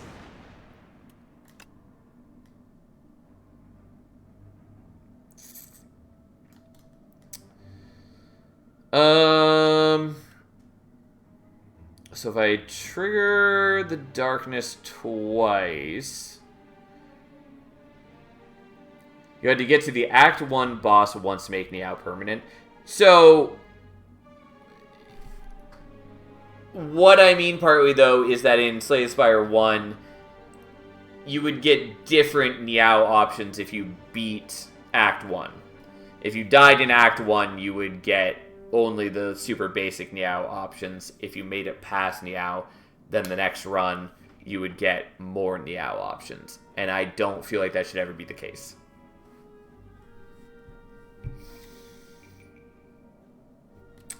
So if I do this... Oh, I can't even do what I wanted to do. What I was trying to do is, like, play the darkness, play the hologram, get the darkness back, play the darkness again, so I can get this orb up front and power it up and then play the dual cast. But I haven't upgraded the dual cast, so it doesn't cost less yet. We'll just go ahead and do this.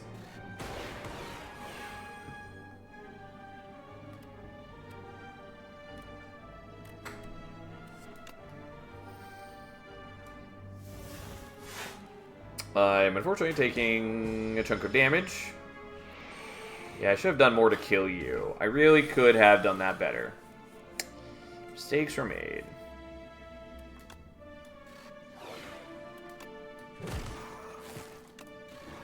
There we go. Unfortunately, I took a lot of damage from that. Oh well, so be it. It was not a great matchup for us.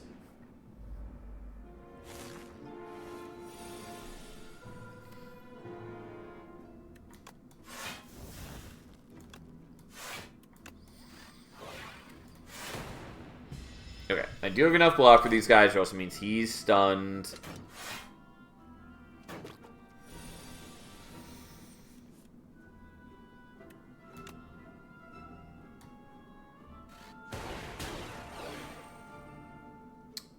Okay, so the orb is going to kill you for sure, because you're the lowest health one, and that's how darkness orbs work.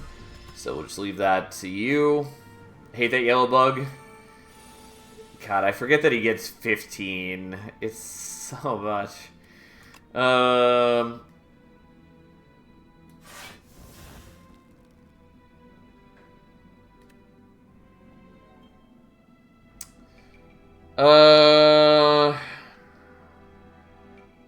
So this is going to do 18 if left alone.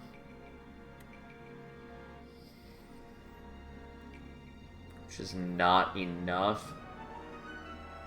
Kill me in 3 turns, right? End your career. Yeah.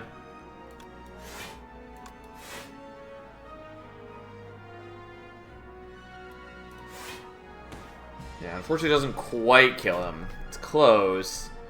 And unfortunately, playing the ball lightning there is just worse for me, which always feels bad. Regardless, we should be okay now.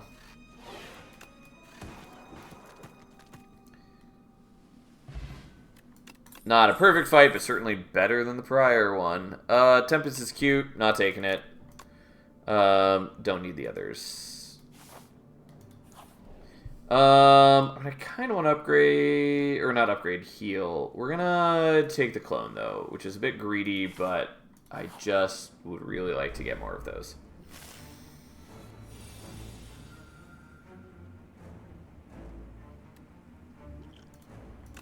Okay.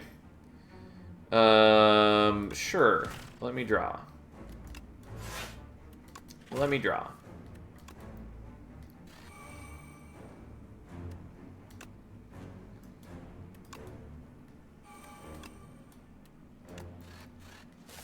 Okay, not that impressive. Here we are.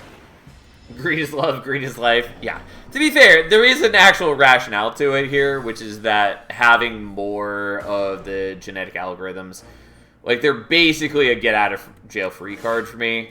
Each one of them essentially, like, protects me for a turn. And so having more of them is real nice. Oh, Frantic Escape is status card. That it is. This was a known quantity. Okay, so there's that. I'm going to take a little bit of damage, but this seems correct regardless.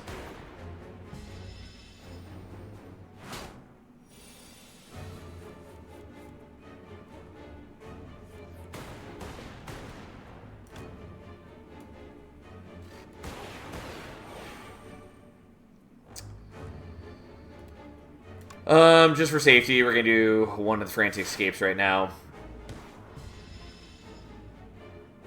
Really would love to just evoke all of my orbs, though. Okay, we're blocking enough already. Although I could have done maybe better things with Hologram, but that's fine. Here we are. Eventually we're going to hit the dual cast, which is going to be real good for the Dark Orb.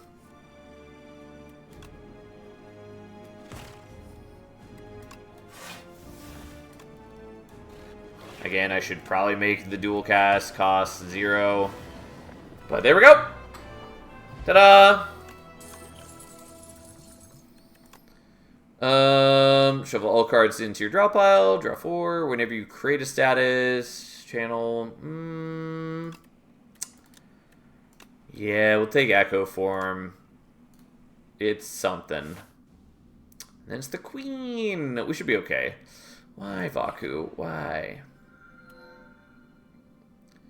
Broken one, let me perfect you.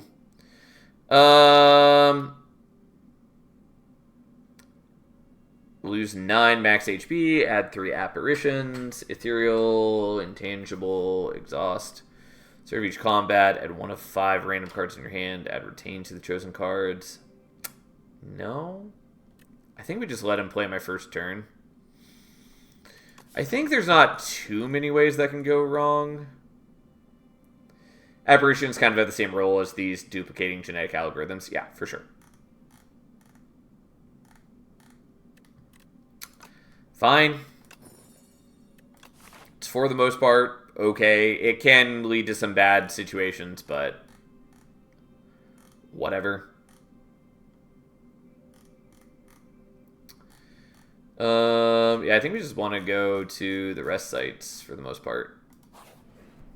I don't think our deck gets much better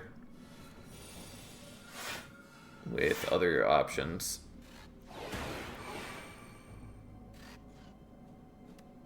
Well, here we are. Vaku wouldn't betray us too much. Yeah, we did take a lot of damage on that, but he will never let us down, never gonna give us up. It's true. He is the kind of gentle soul I can truly believe in. And I do want to play the genetic algorithm. I think we're probably not going to, though. Just because this fight isn't going to end that quickly. And so it might be nice to have a little bit more rolling around.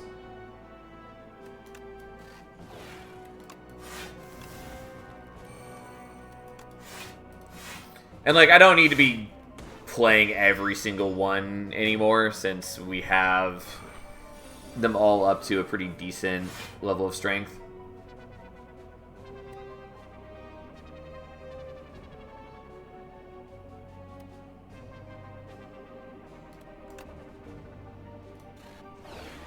Okay, so that's going to kill him. We're going to be taking 20 at this point unless we do something, so we'll get this back. Play that out. Sadly, the Echo Form goes away. Whatever, that's fine.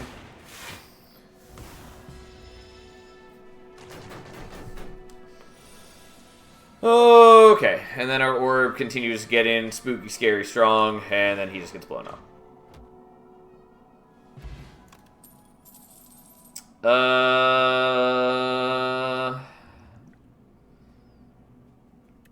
I mean, I like the Focus Potion.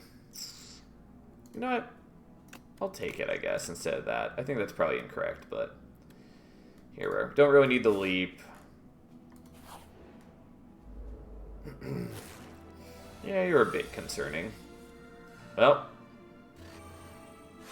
would have loved for him to have done the loop or the darkness instead, but it's okay. The Echo Form is at least good.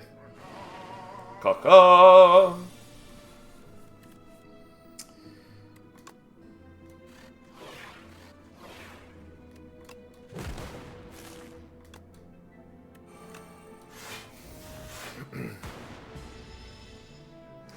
Architected voice sounds cool.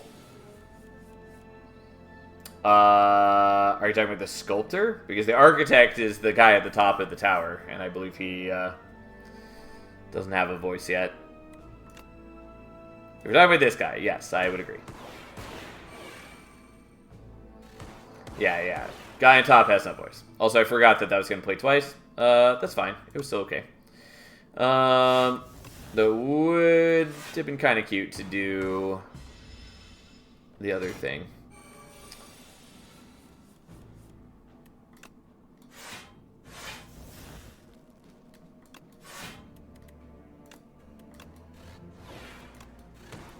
Alright, he's dead. And we're doing okay overall. I kind of like the ball lightning, but we'll skip it. Yeah, I mean, It's fine. Glacier is fine. Can't afford most things here. We'll just get rid of another strike because it just mostly does not matter.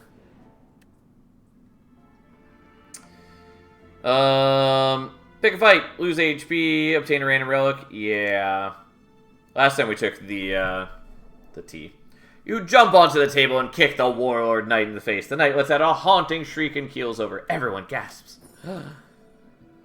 The patrons stare wide-eyed at the corpse of one of their regulars, then burst into applause. We were wondering how to get rid of Sir Wygor. Incredible work! They dump out your poison tea, and you discuss tactics and secrets all night. A most excellent tea party. Yeah, that's a cute event. First hand you draw, each combat's upgraded. Oh, I mean, works with Vaku a little bit, I guess. Makes it a little less concerning. This is maybe overkill, but I really just want to make sure that we don't have a bad first turn, and this helps guarantee that. No. I mean, it's sort of fine, but no. Ooh, Mercury Hourglass. I care so much about it. Thing that prevents Vaku from ever wasting Aquaform. That is correct. I forgot that I get a potion with this. We're going to upgrade the dual cast before I forget. Since if it's in the first hand, it won't exhaust. Yes, correct. Well. Look at all that sexy block. Unfortunately, the darknesses get wasted, but whatever, fine.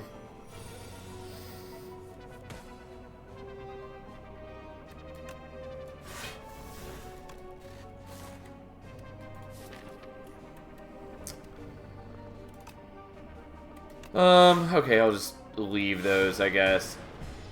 Because I don't know how quickly we're actually going to finish this fight. For the most part, we tend to be pretty good.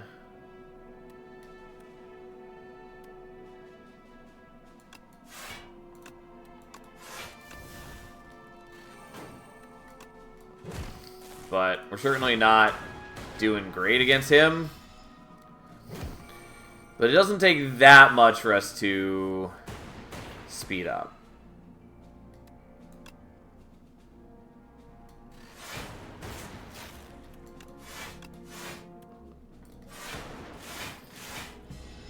Although with the last lightning orbs, I do less damage per turn. Like, we still did more damage overall thanks to the power of evoking.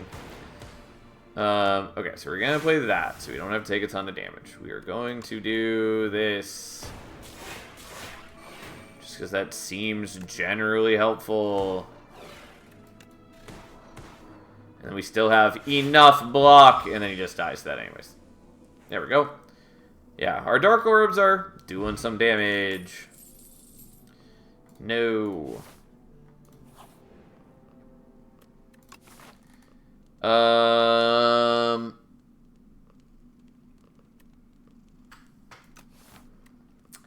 Don't think I really want to clone.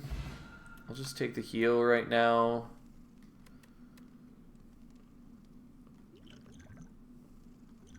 Yeah, I'll skip on the dexterity potion. Did I upgrade the dual cast? I did. I don't really have enough gold to use that, so we're not going to. Well, we have enough block, so I guess we block enough. Defect joined the dark side. That's true.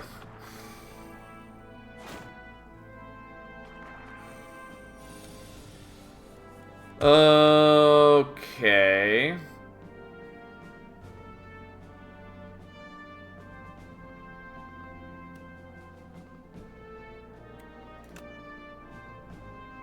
This has definitely been a dark side defect run. It's true.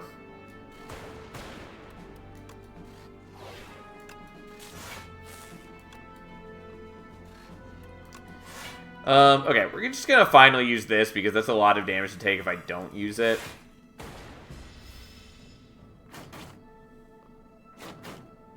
I was kind of just saving that for other times, but like, you know, potions exist to be used. Unfortunately, it doesn't, like, solve my problem.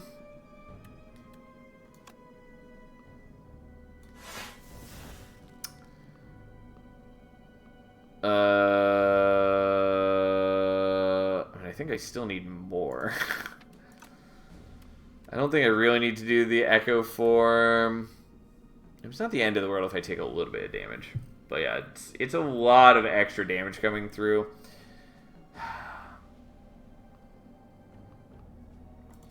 The problem is that I still am a long ways from getting the kill. And so, like, I kind of lean towards doing the Echo Form so that I can, like, double up on Consuming Shadow. Fine, I'll take a chunk of damage. Oh, and I forgot that I get a little bit of extra block from the Cloak Clasp. Okay, so I still do lose some max HP and I take a little bit of damage. It wasn't as bad as it looked, though.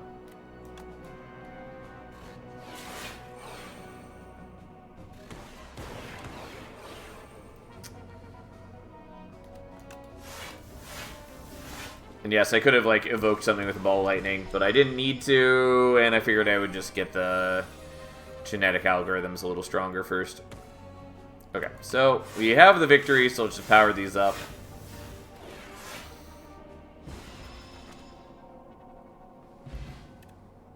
Block potions, fine. It's a very similar identity.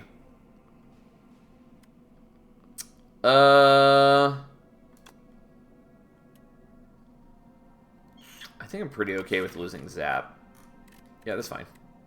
It has its uses, but it doesn't matter that much to me.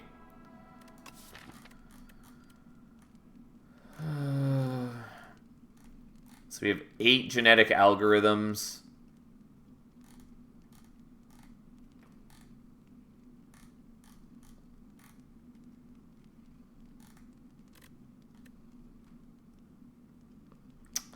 I might dupe them. I was going to heal originally, but I think just duping is honestly pretty decent for me. It's a little awkward, especially because Vaku is probably just going to waste, like, a chunk of them on the first turn, but fine.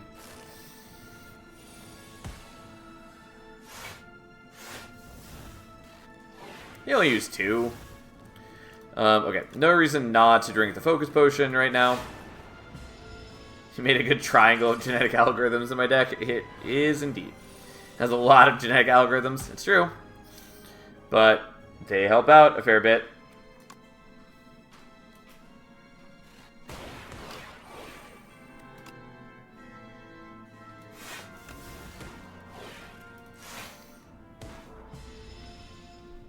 Unfortunately, I will have to kill her minion because of how Dark Orbs work, but whatever.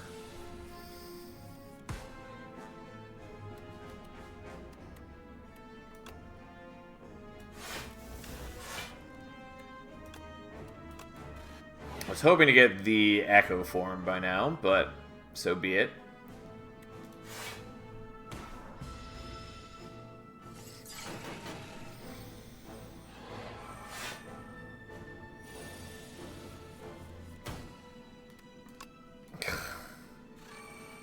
Well, maybe eventually I'll draw into what I want.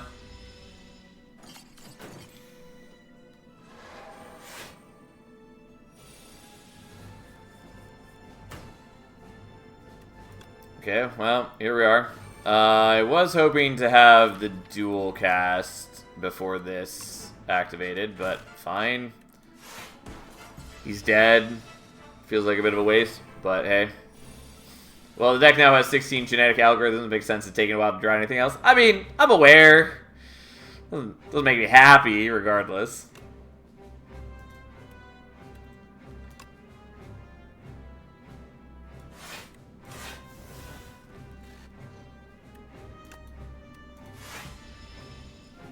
How many cards does the deck have discovered by face cam? 33.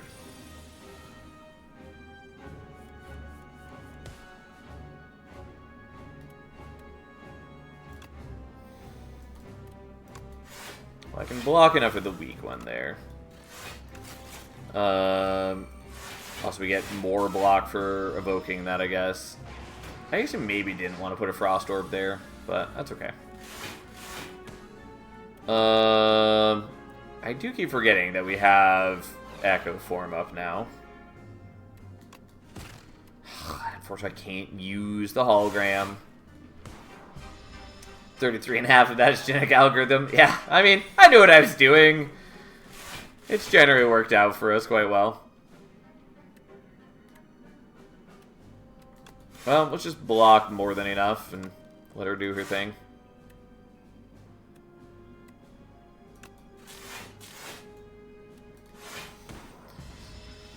Unfortunately, I'm having a harder time getting the Dark Orbs to stack up. I mean, we've still done good damage to her. It's just, I would really appreciate being able to get more Dark Orbs sticking around.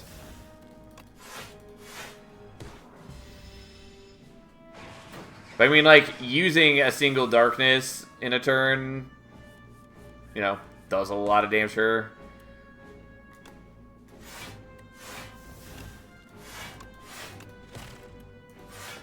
Unfortunately, I didn't realize that I didn't need to block that turn. I just am so used to playing the genetic algorithms when they pop up. I am running out of genetic algorithms because this is such a slow process, but hey. Like, that might be the death of me at some point. Oof. Well, I'm not actually that short on the genetic algorithms. God,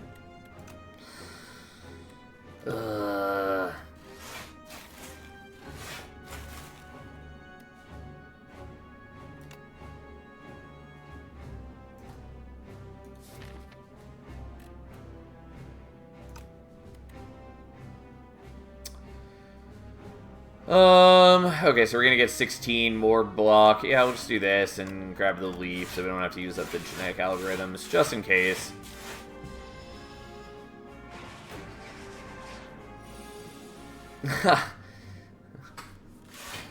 Oh, God, why does it have to put the darknesses together like this? Just so annoying. Like, I recognize that our deck is being skewed by the genetic algorithms, but, like, we've had some really bad draw order, and it's just frustrating. Okay, just give me the goddamn darknesses back, please. Is not that big an ask.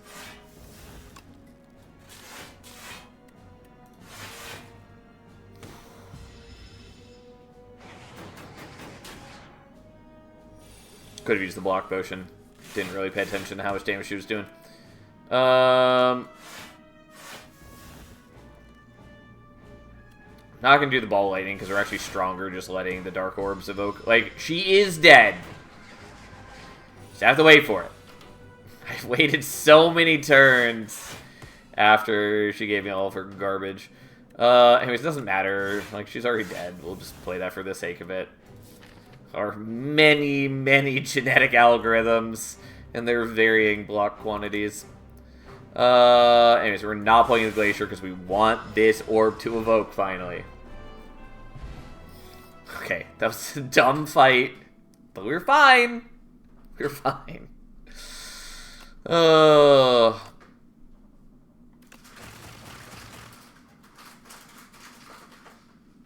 Ta-da!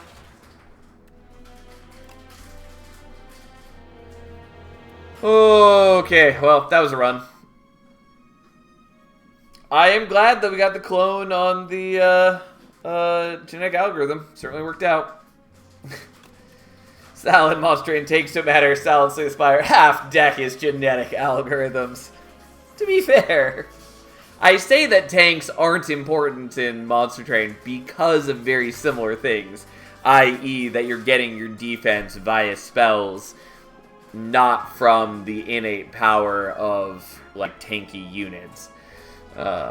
We're fine. We still have some more genetic algorithm just in case. Yeah, we did still end with, like, 5 or 7 of them in the deck. And especially with Echo Form, like, I could generate, even with her frailing me and being vulnerable, I could still block, like, you know, 70 to 100 per turn if I needed. Anyways, we're stopping there for the night because it's late. That's how it works. We're having a good time, though. We're having a fun time with Slay the Spire 2. But it's late. I gotta go. We'll be playing more Slay the Spire tomorrow. Probably Monster Train on Wednesday, Thursday, I think is the plan. Yeah, anyways. That's the general idea for now. Regardless, thanks for hanging out. Have a wonderful evening, everyone, and I'll see you tomorrow.